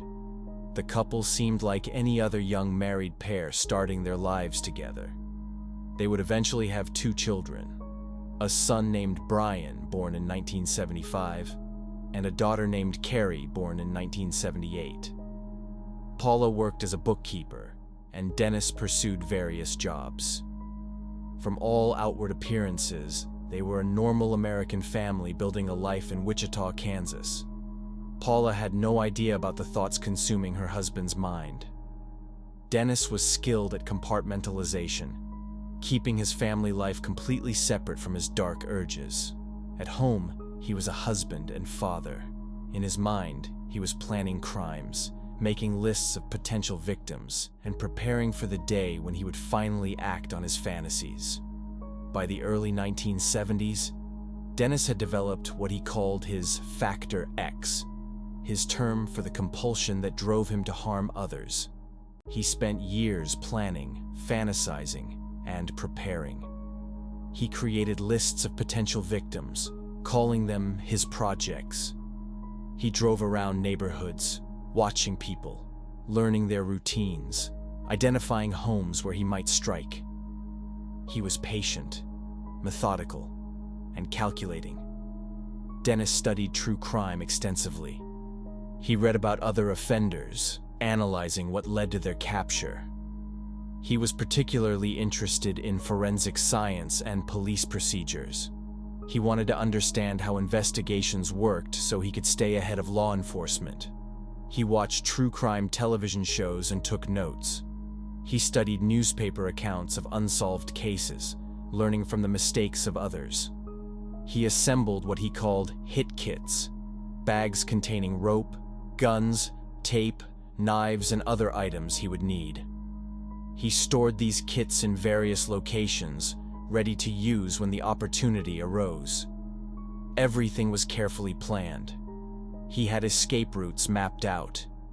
He knew which neighborhoods had the least police patrols. He understood how to disable phone lines and alarm systems. Dennis also began practicing his technique. He would break into homes when no one was there, just to prove he could do it. He would move items around, leaving subtle signs that someone had been there, though nothing obvious enough to make people call the police. This was part of his fantasy, being inside someone's private space without their knowledge, having that power and control. And in January 1974, after years of planning and fantasizing, Dennis was finally ready to act on his darkest urges. He had selected his first victims, the Otero family. He had watched them, learned their routines, and prepared his plan. The line between fantasy and reality was about to be crossed, and once crossed, there would be no going back. On a cold morning in January, Dennis drove to 803 North Edgemore Street in Wichita. The Otero family lived there, Joseph, Julie, and their children. Dennis had been watching the house for weeks. He knew the father and some of the older children would leave for work and school early in the morning, but he believed the mother would be home alone with the younger children. Joseph Otero was 38 years old, a father of 5 who had served in the Air Force before working at Coleman Company. Julie was 34, a devoted mother who had relocated with her family from Puerto Rico years earlier. They had built a good life in Wichita, raising their children in a safe neighborhood. Their older children, Danny, Carmen, and Charlie, were responsible teenagers who helped take care of their younger siblings. That morning, Dennis parked his car several blocks away and walked to the Otero home. He was dressed in casual clothes that wouldn't stand out. He carried his hit kit in a bag. He had cut the phone line the night before to prevent anyone from calling for help. Everything was going according to plan. He cut the phone line and broke into the home through a side door. But his plan immediately went wrong. Joseph Otero hadn't left for work yet. He was running late that morning, a simple twist of fate that put him in his home when Dennis entered. Dennis was confronted by the entire family: Joseph, Julie, 11-year-old Josephine, and 9-year-old Jose Jr. In that moment, Dennis could have fled. He could have apologized and left, abandoning his plan.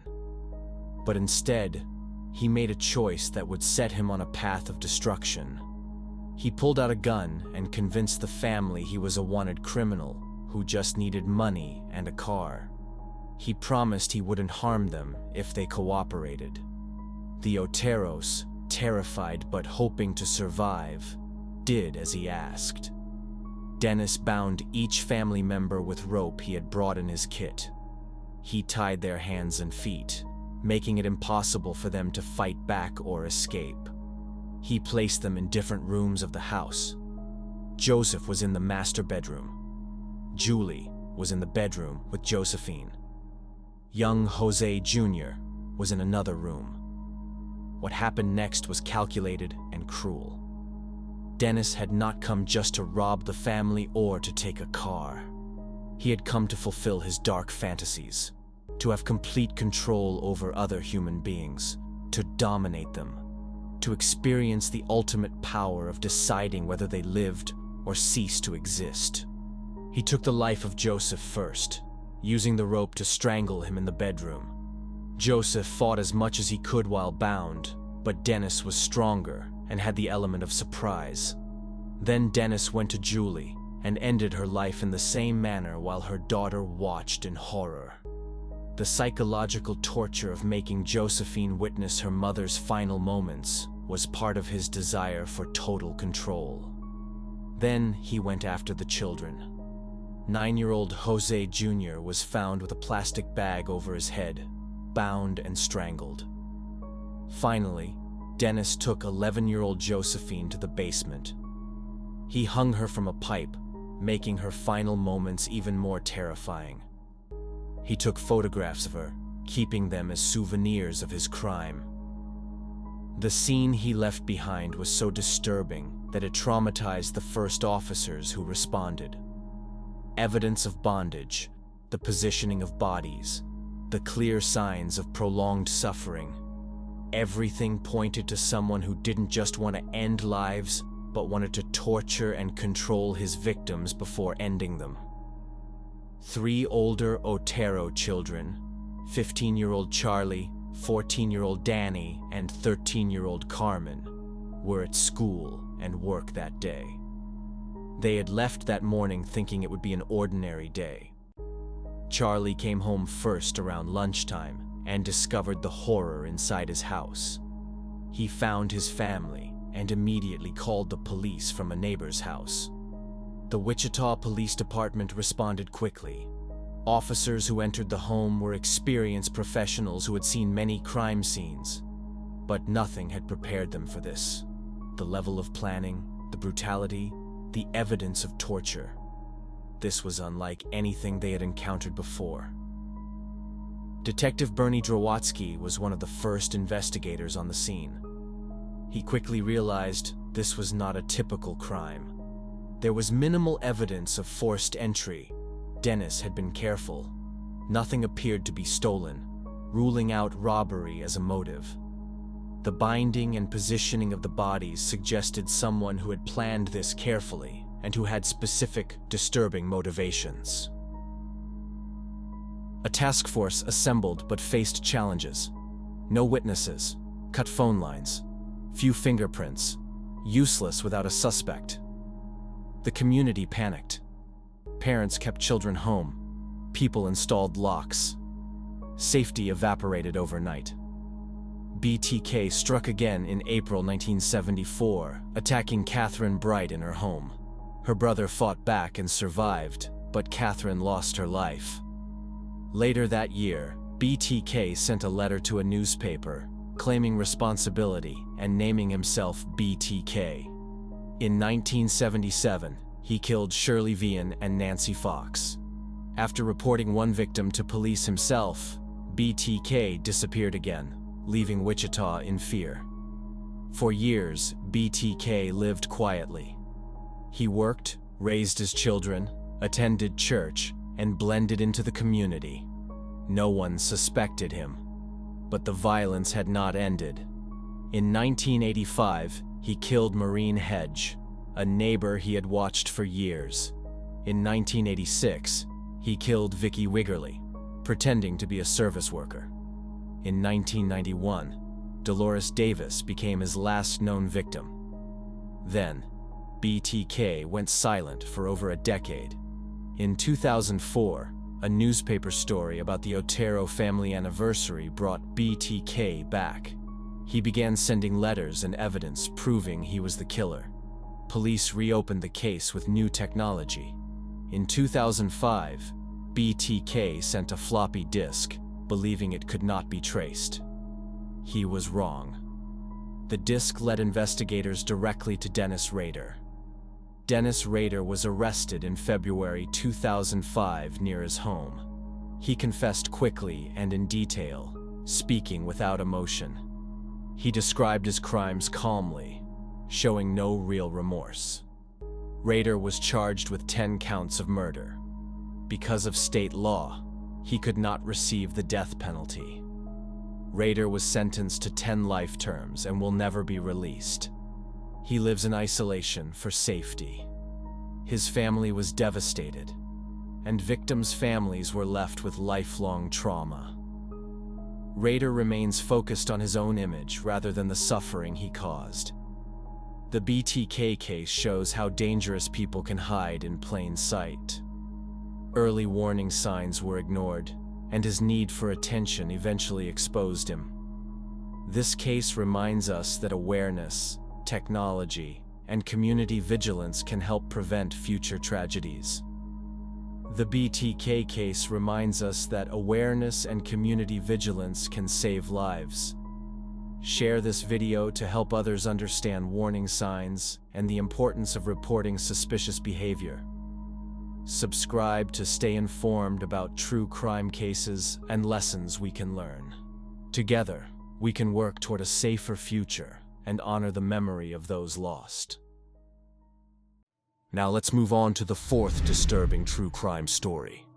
In the wealthy neighborhood of Woodley Park, Washington, D.C., just blocks from the vice president's residence, firefighters responded to a massive blaze on May 14, 2015. The multi-million-dollar mansion was engulfed in flames, but what they discovered inside would shock the nation's capital to its core. 3 bodies were found in one bedroom, bound with duct tape, showing signs of severe harm. A 4th victim, barely clinging to life, was rushed to the hospital, but would not survive. These weren't just any victims. This was the Savopoulos family, successful business owners living the American dream, along with their devoted housekeeper. But this wasn't an accident. This was something far more sinister. The evidence told a horrifying story. For 19 terrifying hours, from the evening of May 13th until the afternoon of May 14th, 4 innocent people were held prisoner in their own home. Savas Savopoulos, age 46, was the CEO of American Iron Works. His wife, Amy, 47, was a loving mother. Their 10-year-old son, Philip, was just a child. And Veralicia Figueroa, 57, their housekeeper, was simply there doing her job. The adults were restrained to chairs. A baseball bat covered in evidence was found at the scene. A samurai sword from Savas's collection showed signs of use. Pizza boxes sat near the victims, a chilling detail that would later crack the case wide open. And young Philip? The autopsy would reveal he suffered both sharp force injuries and thermal harm. Investigators believe he may have been harmed while still conscious, used as leverage to force his father to cooperate. Text messages sent from the family's phones during the captivity told a strange story. The longtime family housekeeper, Nelitza Gutierrez, received messages telling her not to come to work, something that raised her suspicions immediately. At 9:14 p.m. on May 13th, 2 pizzas were ordered from Domino's with unusual instructions. Leave them on the porch, ring the doorbell, and leave. No contact, no interaction. On the morning of May 14th, Savas's assistant, Jordan Wallace, received a voicemail with specific instructions. He was to withdraw $40,000 in cash from the company account and deliver it to the house. Wallace did exactly as instructed, leaving the money in a Porsche parked in the garage around 10:15 a.m. He never saw his boss. He had no idea what was happening inside. Who could commit such evil? Why target this particular family? What kind of person holds a 10-year-old child hostage for money? And here's the most disturbing part. Even after the $40,000 was delivered, the offender didn't leave. Instead, every single person in that house lost their life, and the mansion was set ablaze to destroy evidence. The case would become known as the D.C. Mansion Murders, one of the most brutal home invasions in recent American history. The hunt for the criminal would span multiple states. The DNA evidence would point to someone with a dark past and a connection to the family. And the trial would reveal details so shocking that even seasoned prosecutors called it one of the most heinous offenses they'd ever seen. What drove someone to commit such unspeakable acts? How did investigators track down the offender? And what secrets would the trial reveal about the 19 hours of terror inside that mansion? Savas Savopoulos built his success from the ground up.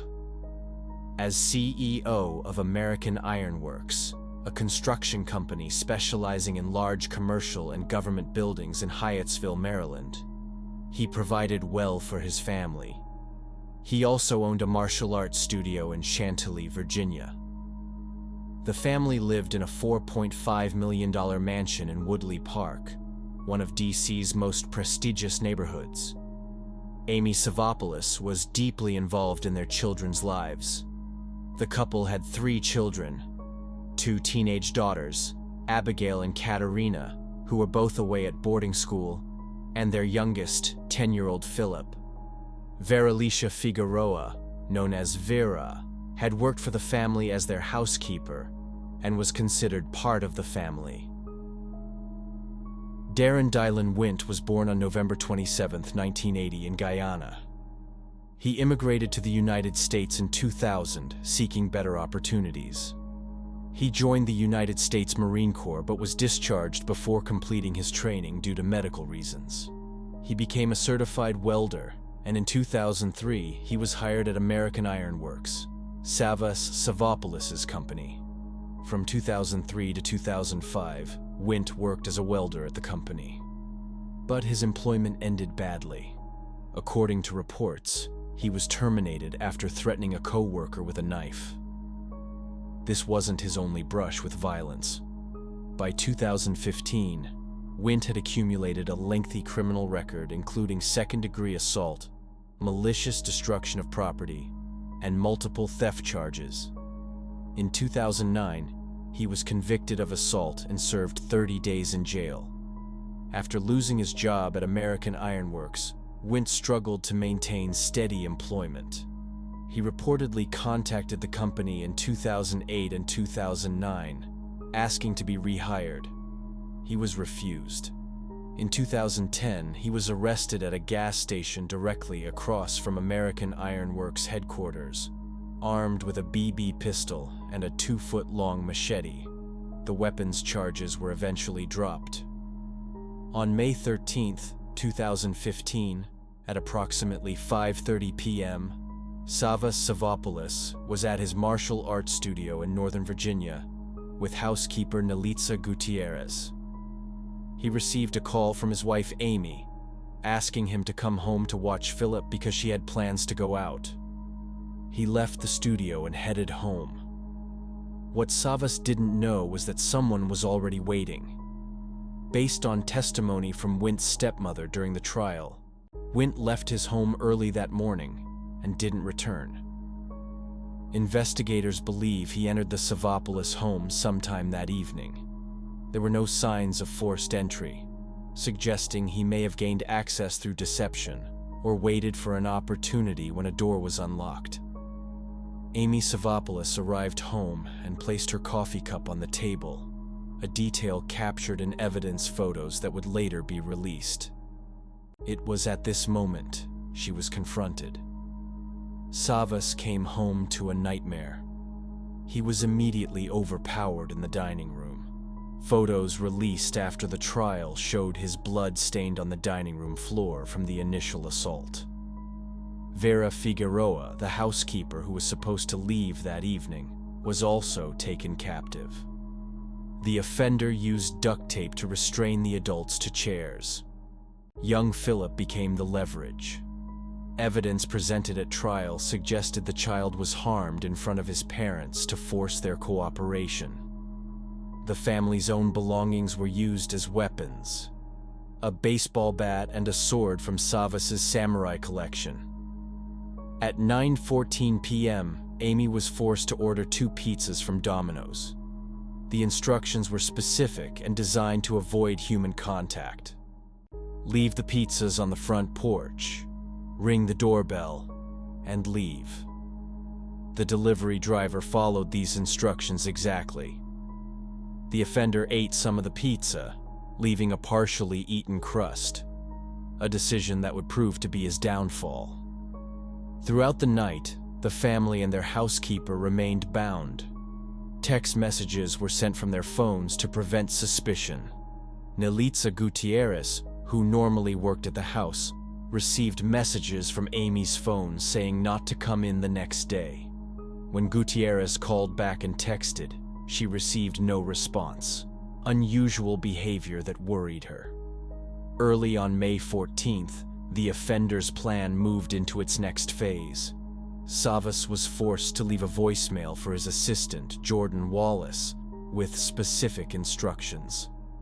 Wallace was to go to American Iron Works the next morning, meet with the company's chief financial officer, and withdraw $40,000 in cash. Wallace thought the request was strange, but followed his boss's instructions. Surveillance footage from the bank showed Wallace and the CFO withdrawing the money. Wallace then drove to the Savopoulos mansion. At 10:15 a.m., he received a text from Savas's phone telling him to leave the package in the Porsche parked in the garage and then leave. Wallace placed the money on the car seat and departed. He never entered the house. He never saw anyone. What happened next inside that mansion remains the most disturbing part of this case. Despite receiving the $40,000 he demanded, the offender didn't leave. Instead, according to the prosecution's timeline, all 4 victims lost their lives sometime after the money was delivered. The medical examiner testified that Savas Savopoulos, Amy Savopoulos, and Vera Figueroa all sustained blunt force trauma and sharp force injuries before they passed away. Young Philip's autopsy revealed he suffered sharp force injuries and thermal harm. The medical examiner stated that Philip's injuries were so severe, it was difficult to determine definitively whether he was still conscious when the fire started, though evidence suggested he may have been. At approximately 1:30 p.m. on May 14th, the house was set on fire. Investigators determined the fire started in Philip's bedroom. The offender used accelerant to ensure the blaze would spread quickly and destroy evidence. He then fled the scene in the family's blue Porsche. Firefighters arrived at 1:30 p.m. to find the mansion engulfed in flames. Once the fire was controlled, they made the horrific discovery. 3 bodies were found in one bedroom: Savas, Amy, and Vera, all showing signs of severe harm and bound with duct tape. Philip's body was found in his own bedroom on the charred remains of his bed. Savas, Amy, and Philip were pronounced gone at the scene. Vera was still alive when firefighters pulled her from the house. She was given CPR and rushed to the hospital, but despite efforts to save her, she passed away from her injuries. On May 15th, 2015, authorities officially classified all 4 losses as intentional acts. Retired Metropolitan Police Detective Todd Amos told investigators the scene looked like a war had taken place. The house reeked of accelerant. Evidence was scattered throughout: the bloody baseball bat, the samurai sword, the pizza boxes, duct tape, and signs of a prolonged, violent struggle. But it was what investigators found in the evidence that would break the case. The pizza boxes contained the key. A partially eaten crust was found near where the 3 adult victims had been bound. Investigators sent the crust to the lab for DNA analysis.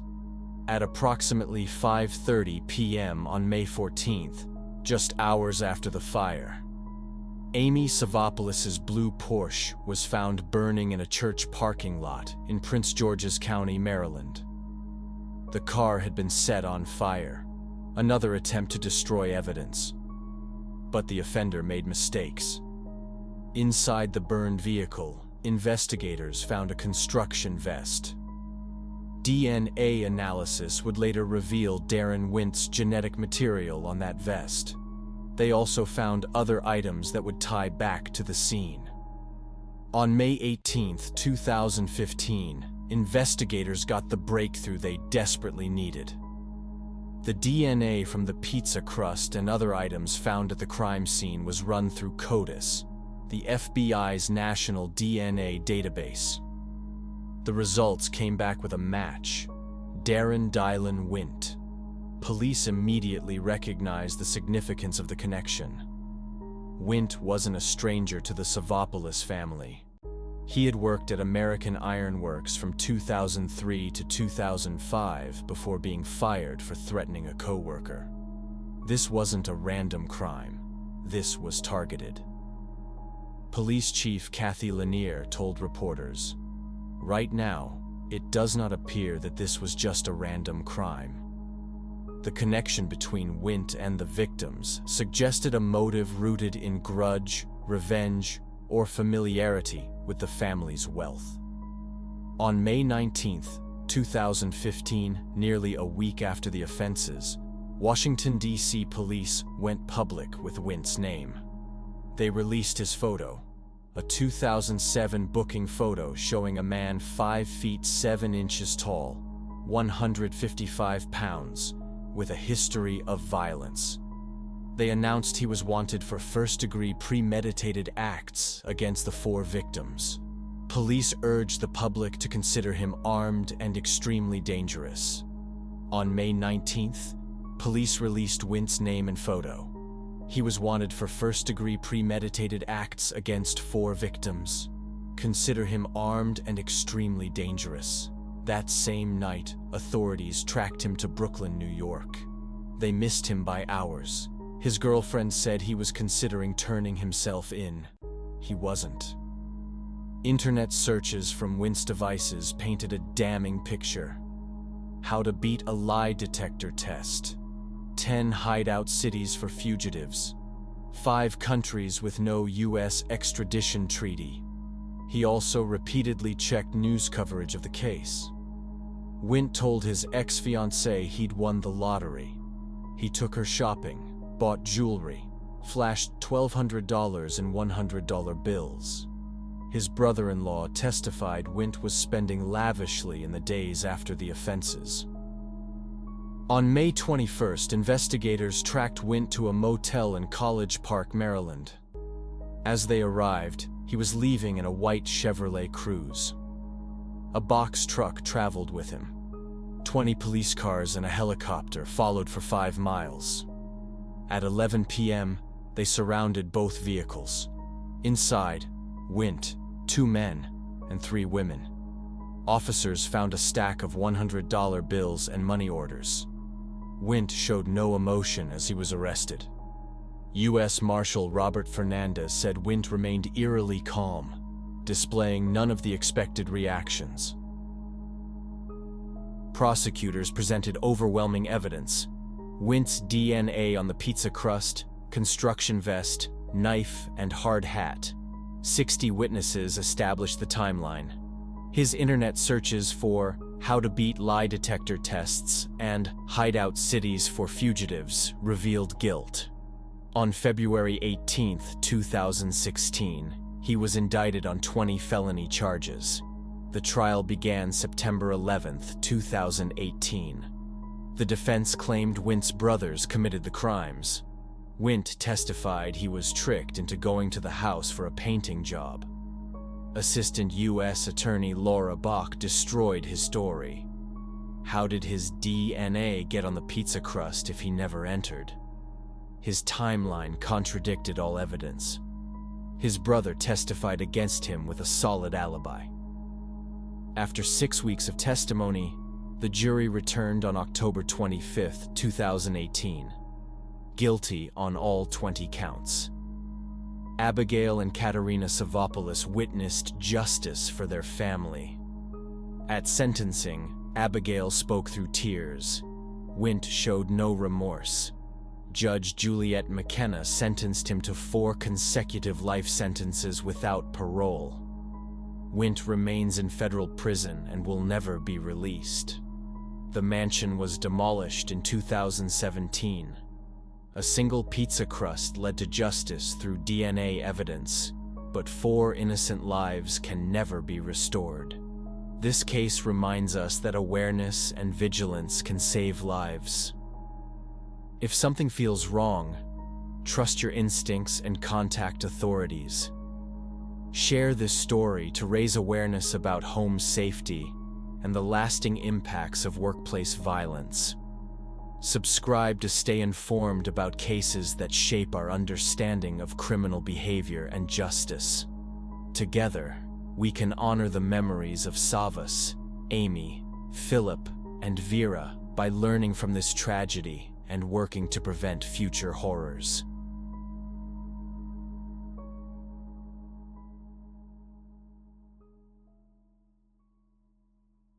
Let's move on to the 5th disturbing true crime story. Imagine opening your door to a handsome young man with his arm in a sling, struggling with books. He seems helpless, charming, and polite. You help him to his car. That simple act of kindness becomes your final moment alive. This wasn't fiction. This was the reality for dozens of young women who encountered Theodore Robert Bundy, one of America's most notorious criminals. January 1978. Florida State University's Chi Omega sorority house. It's 3 a.m. Students are asleep, dreaming of their futures. Within 15 minutes, 4 women are brutally attacked. 2 will never wake up. The attacker moves through the house like a shadow, silent and calculated. When police arrive, they find a scene so horrific that seasoned officers step outside to compose themselves. What kind of person could do this? The answer would shock the nation. A law student, a crisis hotline volunteer, a man who worked alongside the daughter of a prominent Seattle attorney, a man who seemed destined for success. Ted Bundy confessed to taking the lives of 30 young women. 30 families were destroyed, 30 futures erased. But investigators believe the real number could be over 100. Think about that. 100 daughters, sisters, friends, gone. And for years, nobody suspected the clean-cut, articulate young man who seemed so normal, so trustworthy. What made Bundy different from other criminals wasn't just the number of his crimes, it was how he did it. He was educated, charming, and handsome. He volunteered at a crisis center, helping people in distress. He was studying law. He had relationships, friends, a seemingly normal life.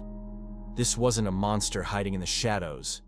This was evil wearing a 3-piece suit, carrying a briefcase, smiling at you in broad daylight. Bundy had a system, refined through practice. He would fake injuries, a broken arm, a leg in a cast. He'd drop books, struggle with objects, ask for help loading things into his car. His targets were always the same. Young women with long dark hair parted in the middle. They reminded him of someone. Someone who broke his heart. Someone who made him feel worthless. And he made dozens of innocent women pay that price. But here's what kept investigators awake at night. Bundy could be anywhere. He moved across state lines, attacked in different jurisdictions, changed his patterns just enough to avoid detection. Washington, Oregon, Utah, Colorado, Florida. The bodies appeared across the entire western United States and beyond. Police departments didn't communicate well in the 1970s. What seemed like isolated cases in different states was actually one person, moving like a ghost across America. How does someone become this? Was Theodore Bundy born evil, or did something create the monster? How did he evade police for so long despite being arrested multiple times? What finally brought him down? How many victims are still unknown, their families never getting closure? And perhaps most disturbing, how many people like Ted Bundy walk among us today, hiding behind charming smiles and normal appearances? The story you're about to hear will answer these questions. But be warned, once you understand how Ted Bundy operated, you'll never look at strangers the same way again. Theodore Robert Bundy was born on November 24, 1946, at the Elizabeth Lund Home for Unwed Mothers in Burlington, Vermont. But Ted Bundy's life began with a lie that would poison everything that followed, a deception that would shape his psychology in profound and disturbing ways.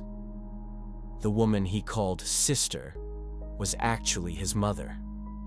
The people he called parents were actually his grandparents. Eleanor Louise Cowell, his biological mother, was unmarried when she had Ted, something considered deeply shameful in 1946 America. To avoid scandal and protect the family's reputation, her parents, Samuel and Eleanor Cowell, raised Ted as their own son, and Eleanor became his sister in the household. Ted didn't discover this truth until his teenage years, some accounts suggesting he was 15 when he found his birth certificate. Imagine that moment. Learning your entire childhood was built on deception. Your sister is your mother. Your parents are your grandparents. Your father? Unknown. Some reports suggested his biological father might have been a violent man named Lloyd Marshall. Other accounts hinted at something even darker, that Ted's father might have been someone inappropriate within the family, possibly even Eleanor's own father, Samuel Cowell. Ted would never know for certain, and that uncertainty, that void where his identity should be, festered inside him like an infection. Samuel Cowell, Ted's grandfather, was by all accounts a violent, harsh man. He was known to be intolerant and physically aggressive. He reportedly mistreated animals, pushed people downstairs, and terrorized the household. Young Ted witnessed this behavior, absorbed it, learned from it. Some psychologists would later theorize that Ted identified with his grandfather, seeing him as a strong male figure, while simultaneously recognizing the violence and cruelty that defined him. The Philadelphia years and moving west. In 1950, when Ted was 4 years old, Eleanor moved with him to Tacoma, Washington, desperate to escape her father's household and start fresh away from the shame of her past. She changed their surnames to Nelson, attempting to create a new identity. A year later, in 1951, she married Johnny Culpepper Bundy, a hospital cook and military veteran. Ted took his stepfather's name, officially becoming Theodore Robert Bundy. By all accounts, Johnny Bundy tried to be a good father. He was kind, steady, hardworking. He included Ted in family activities, tried to bond with him, treated him as his own son. But Ted rejected him completely and consistently. He viewed Johnny as beneath him intellectually, someone without sophistication or education, someone common and ordinary. Ted, even as a child, saw himself as special, destined for greater things than his stepfather could possibly understand. This rejection of a stable father figure, this refusal to accept genuine love and guidance, became another piece of the puzzle that was Ted Bundy's psychology. Young Ted seemed normal on the surface, at least to casual observers. He was intelligent, scoring well on IQ tests when he bothered to try. He did well in school when he applied himself, showing particular aptitude for politics and psychology. He was polite to adults, well-spoken, seemingly well-adjusted. But there were signs, dark indicators that something was profoundly wrong beneath the surface. Neighbors later recalled disturbing incidents that took on new meaning after Ted's arrest. One family member, his aunt, woke up surrounded by kitchen knives, carefully arranged around her body while she slept, placed in a pattern. The person who placed them there, standing at the bedside and smiling down at her, 3-year-old Teddy Bundy.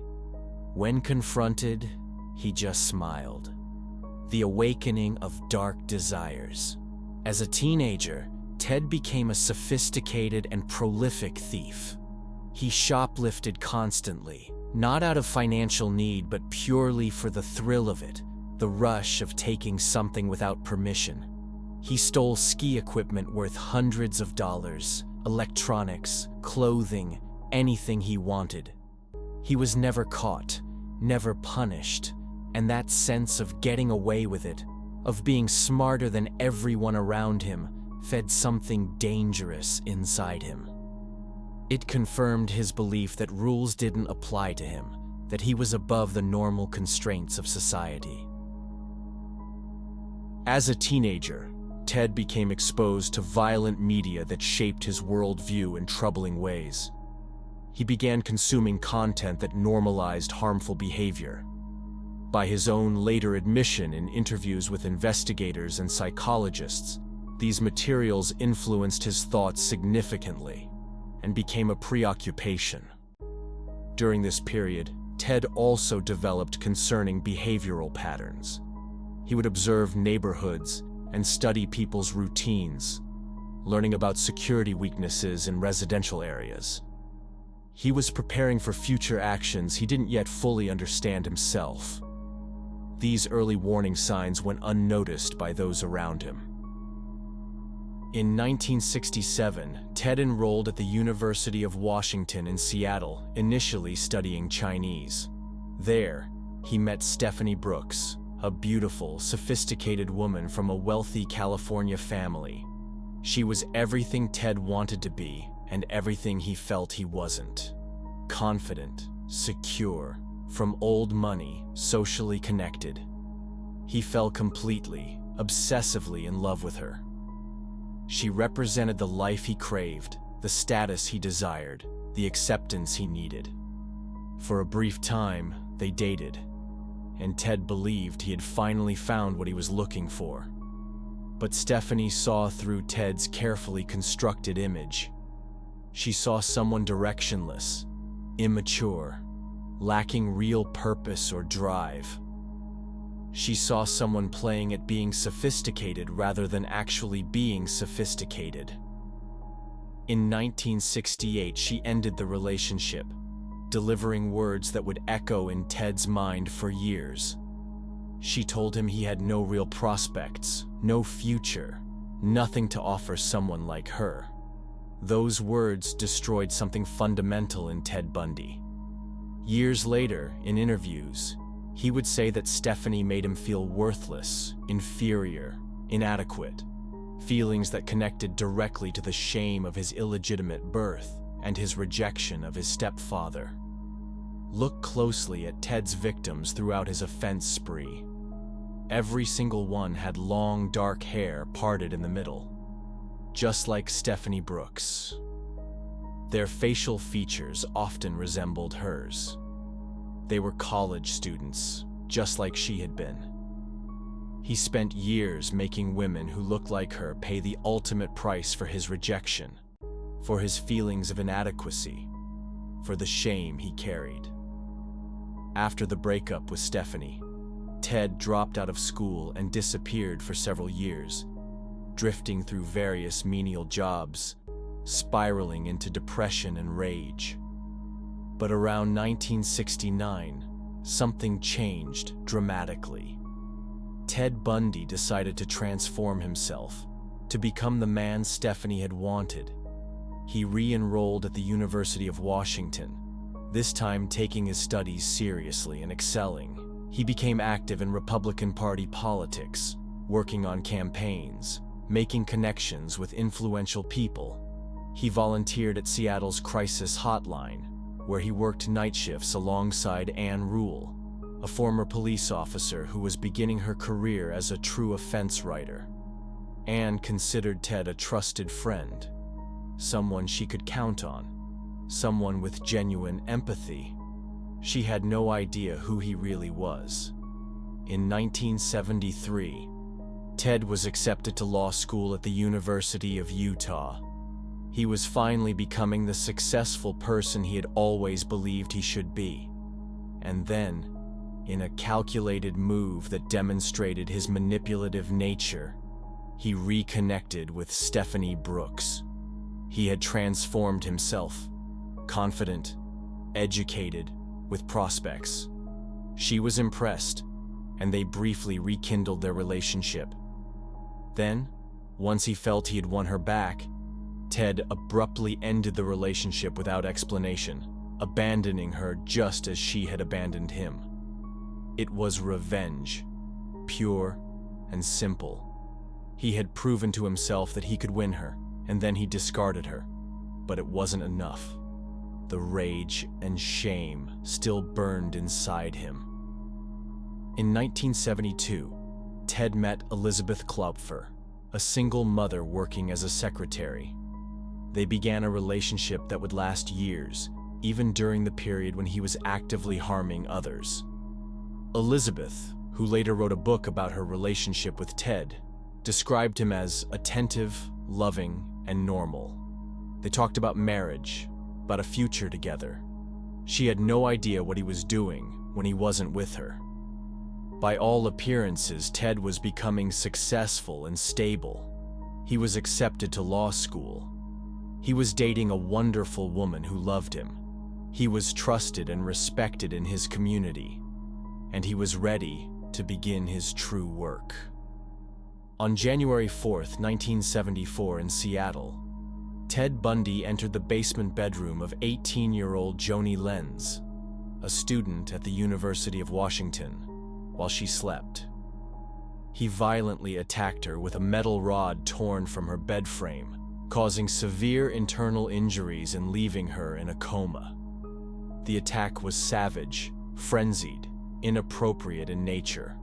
Miraculously, against all odds, Joni survived, though she suffered permanent physical and neurological damage. She remembered nothing of the attack, her mind protecting her from the trauma. But Ted Bundy had finally crossed the line from fantasy to action, and he discovered something terrifying. He liked it. The violence, the complete control, the godlike power over life itself. It satisfied something deep inside him, something that had been building for years. The gratification he derived from violence was intoxicating. 1 month later, he would cross the next line, the line from which there was no return. This time, his victim wouldn't survive. February 1st, 1974.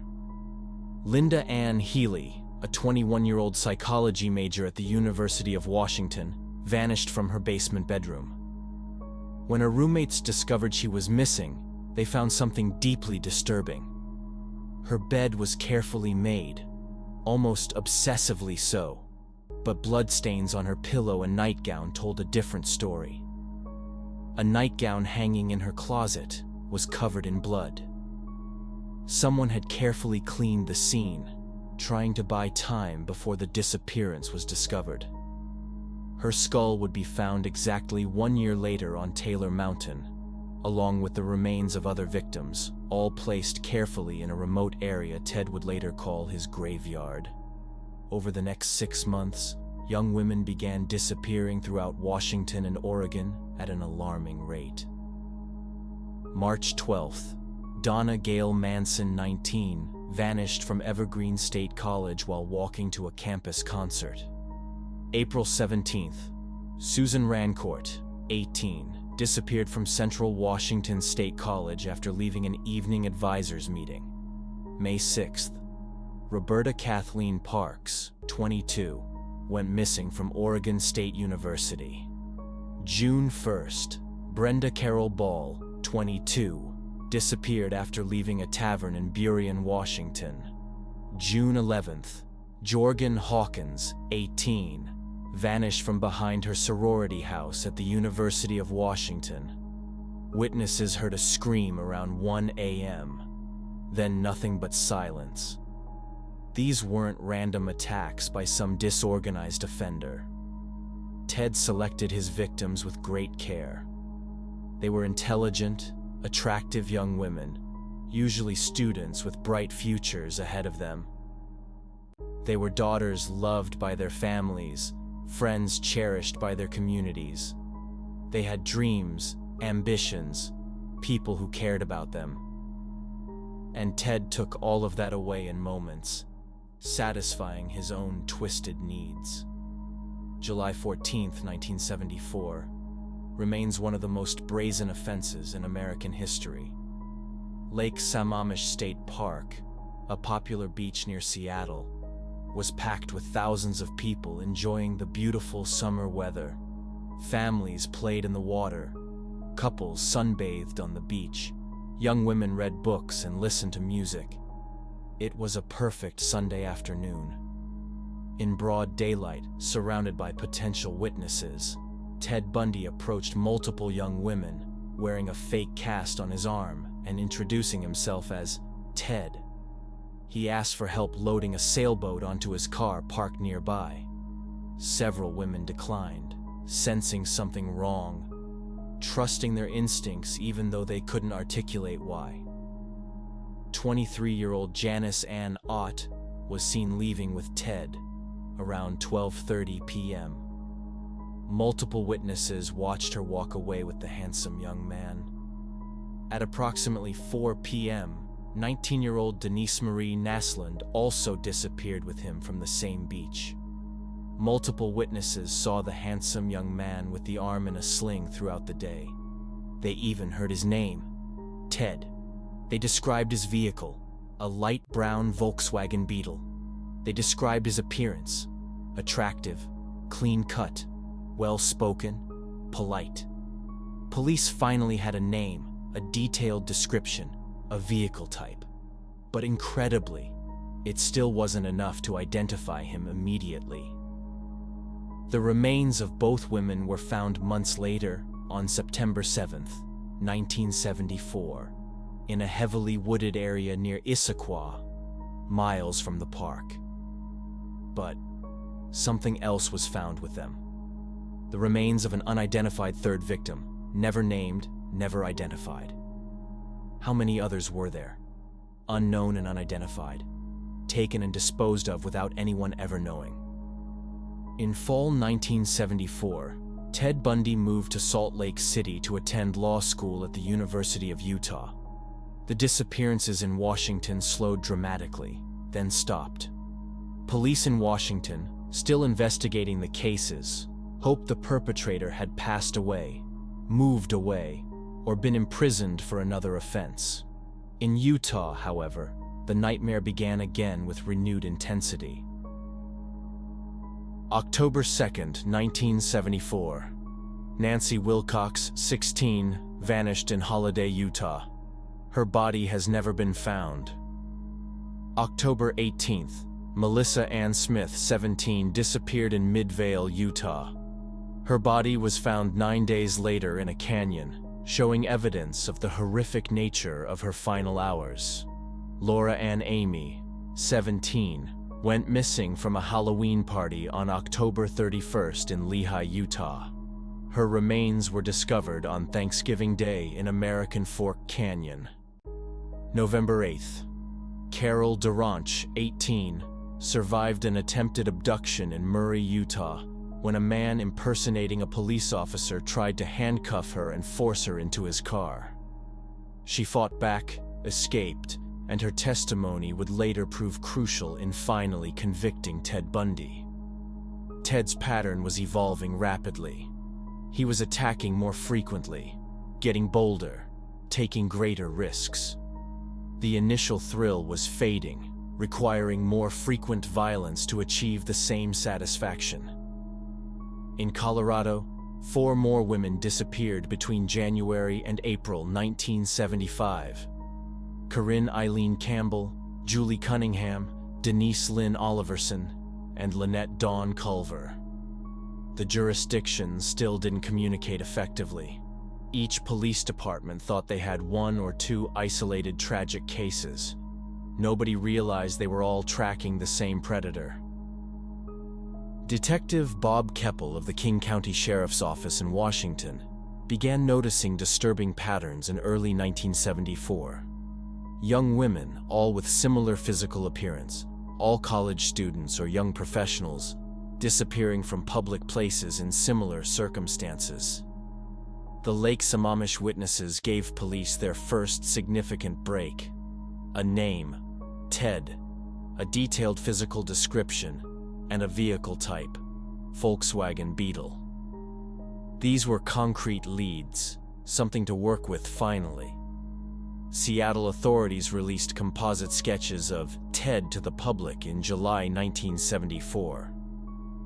The sketches were circulated widely across newspapers, television stations, and public bulletin boards. And this is where the case becomes truly disturbing. Multiple people who knew Ted Bundy, including his girlfriend Elizabeth Klopfer, his friend and co-worker Ann Rule, and even a former psychology professor, called police independently to suggest that Ted Bundy might be worth investigating. His name appeared in police files multiple times. But Ted seemed so normal, so educated, so helpful and charming. How could this law student, this crisis hotline volunteer, this politically active young professional be a dangerous offender? The idea seemed absurd to investigators, and so they moved on to other suspects. Elizabeth Klopfer, in particular, struggled with her suspicions. She loved Ted, believed in him, wanted to marry him. But the timing of the disappearances, his late-night absences, items she found in his apartment, crutches, plaster of Paris for making casts, all disturbed her deeply. She called the police multiple times, but each time, nothing came of it. Ted was questioned briefly and dismissed. He was too normal, too educated, too charming to be an offender. In Utah, Detective Jerry Thompson of the Salt Lake County Sheriff's Office was investigating the disappearances with growing alarm. When Carol Duranch came forward with her incredible escape story, describing in detail how a man impersonating a police officer had shown her a badge, told her someone tried to break into her car, convinced her to get into his vehicle, then tried to handcuff her and force her into submission before she fought back and escaped. Thompson knew they were dealing with something extremely serious and dangerous. The case heated up dramatically on August 16, 1975. Around 2:30 a.m., Highway Patrol Sergeant Bob Hayward was patrolling a residential neighborhood in Granger, Utah, when he noticed a Volkswagen Beetle driving slowly through the area with its headlights off, clearly trying to avoid detection. When Hayward tried to stop the vehicle, it suddenly sped up, running stop signs and traffic signals before finally pulling over. The driver? Theodore Robert Bundy. In the car, Hayward found disturbing items that made his blood run cold: a ski mask, handcuffs, an ice pick, rope, wire, strips of torn sheets, and other tools that clearly weren't ordinary possessions. Ted claimed they were things he found in a dumpster, that he collected random items. He was arrested initially for evading police and possession of burglary tools. But Hayward knew something much darker was happening. Detective Thompson began connecting dots that others had missed. The Volkswagen Beetle. The handcuffs matching those used in Carol Duranche's attempted abduction. Her detailed description of her attacker. Thompson showed Duranche a photo lineup containing 6 photographs. She carefully studied each one, then without hesitation identified photograph number 4, Ted Bundy. For the first time, police had a suspect with physical evidence, an eyewitness, and a name that kept appearing in multiple investigations. Meanwhile, investigators in Washington, Oregon, Utah, and Colorado finally began comparing notes in late 1975.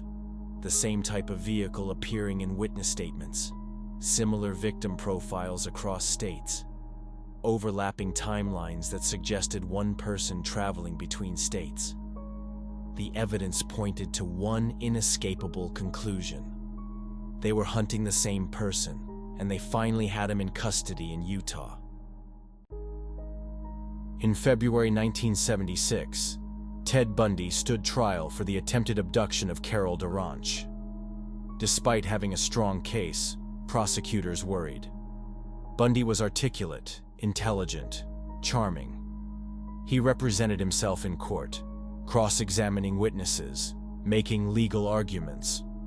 Some jurors seemed almost mesmerized by him, but the evidence was too strong. On March 1, 1976, Ted Bundy was found guilty. He was sentenced to 15 years in prison. While awaiting sentencing in the Duranche case, he was charged with the harm done to Corinne Campbell in Colorado. On June 7, 1977, while at the Pitkin County Courthouse in Aspen for a hearing in the Campbell case, Bundy asked to visit the courthouse library to conduct research. Given minimal supervision because of his status as a former law student, Ted jumped from a second-story window and escaped. He was free for 6 days. The entire region was on high alert. Finally, on June 13th, police spotted Ted driving a stolen car. He was captured and returned to custody. Security was tightened. But Ted wasn't finished. Ted had been studying the jail's layout for months. He discovered that the cell above his was empty. Over time, he sawed a hole in his cell ceiling, losing weight so he could squeeze through. On December 30th, 1977, guards discovered Ted was gone. He had escaped through the ceiling into the empty cell above and out through the building. He was already hundreds of miles away. This time, Ted Bundy fled to Florida. He had just entered the deadliest phase of his offenses. January 15th, 1978, around 3 a.m. Ted Bundy entered the Chi Omega sorority house at Florida State University in Tallahassee through an unlocked rear door. In approximately 15 minutes, he attacked 4 women. Margaret Bowman, 21, and Lisa Levy, 20, lost their lives. Karen Chandler and Kathy Kleiner survived, though both suffered severe injuries. The attack was savage, frenzied, different from his earlier offenses. This wasn't the calculating predator carefully selecting victims. This was someone spiraling, losing control. A witness saw a man leaving the sorority house around 3:15 a.m., carrying a wooden club, wearing a dark knit cap. Blocks away, about 30 minutes later, Ted attacked another student, Cheryl Thomas, in her apartment. She survived but suffered permanent hearing loss and other injuries. On February 9th, 1978, Ted Bundy took his final victim, 12-year-old Kimberly Leach. She was abducted from her middle school in Lake City, Florida. Her body was found 8 weeks later in a state park. This offense was different from all the others. Kimberly was so young, taken in broad daylight from a school. Ted was completely unraveling. On February 15, 1978, Pensacola police officer David Lee noticed a Volkswagen Beetle driving erratically. When he ran the plates, they came back stolen. He pulled the vehicle over. The driver showed a stolen license. When Officer Lee told him he was under arrest, the driver struggled violently. Finally subdued, the man's wallet revealed his true identity: Theodore Robert Bundy, escaped prisoner and wanted offender. The manhunt that had stretched across multiple states and years was finally over. Ted Bundy would never be free again. Ted Bundy's trial for the Chi Omega attacks began in June 1979 in Miami. It was one of the first televised trials in American history, and millions watched the proceedings. Ted, acting as his own attorney with advisory counsel, was articulate and confident. He seemed to view the trial as a performance, charming spectators, engaging the media. But the evidence was overwhelming. Bite marks on Lisa Levy's body matched Ted's teeth, a revolutionary forensic breakthrough at the time. Witnesses placed him at the scene. Physical evidence connected him to the offenses. On July 24, 1979, after less than 7 hours of deliberation, the jury returned a guilty verdict on all counts. Judge Edward Cowart sentenced Bundy to the ultimate penalty. In a bizarre moment, the judge told Ted, "You're a bright young man. You'd have made a good lawyer. But you went another way, partner. Take care of yourself." In January 1980, Ted faced trial for the abduction and harm done to Kimberly Leach. This case was different. The victim was a child, making it even more horrific. Witnesses had seen Ted near Kimberly's school. Forensic evidence placed him with her. Once again, the jury found him guilty. Once again, he received the ultimate sentence. Ted Bundy would spend the next 9 years on the row awaiting his fate, exhausting every appeal, giving interviews, confessing to offenses as his execution date approached, always trying to maintain control. While awaiting his fate, Ted Bundy became a celebrity. He gave interviews, wrote letters, corresponded with criminologists and investigators. He was charming, intelligent, articulate, everything that made him dangerous. He used his offenses to study himself, offering insights into criminal psychology while carefully maintaining a level of mystique. Detective Bob Keppel from Washington visited Ted while he awaited his fate. For years, Ted had refused to confess to the Washington cases, though everyone knew he was responsible. In the days before his final day, Ted finally began confessing, using the information as leverage, trying to delay what was coming. He confessed to 30 incidents, but suggested there were many more. He described his offenses clinically, in the third person, as if discussing someone else.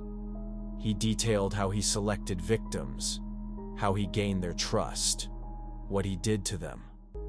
Some investigators believed he was still withholding information about other victims, taking those secrets to his grave. As the date of his sentence approached, Ted's legal team exhausted every possible appeal. Meanwhile, crowds gathered outside Florida State Prison. Some held signs supporting the sentence being carried out. Others protested capital punishment.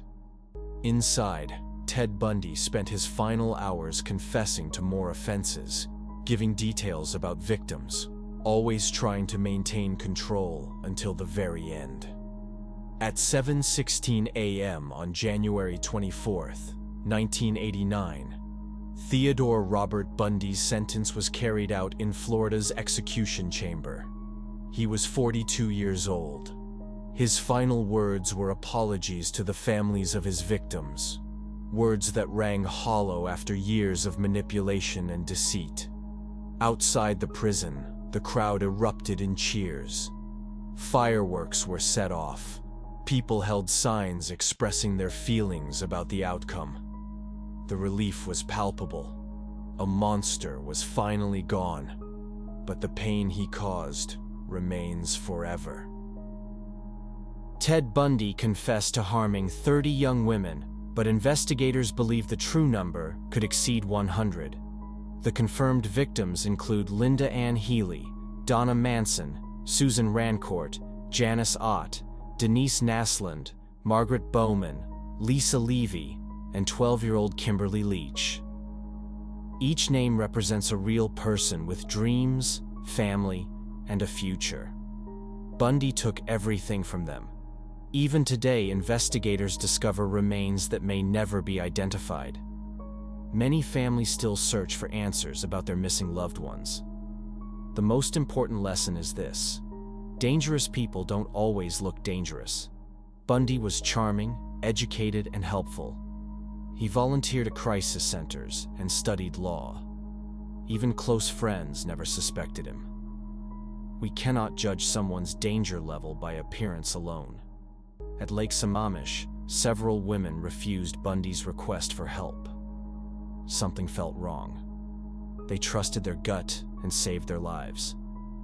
It's okay to say no to strangers. Your safety matters more than being polite.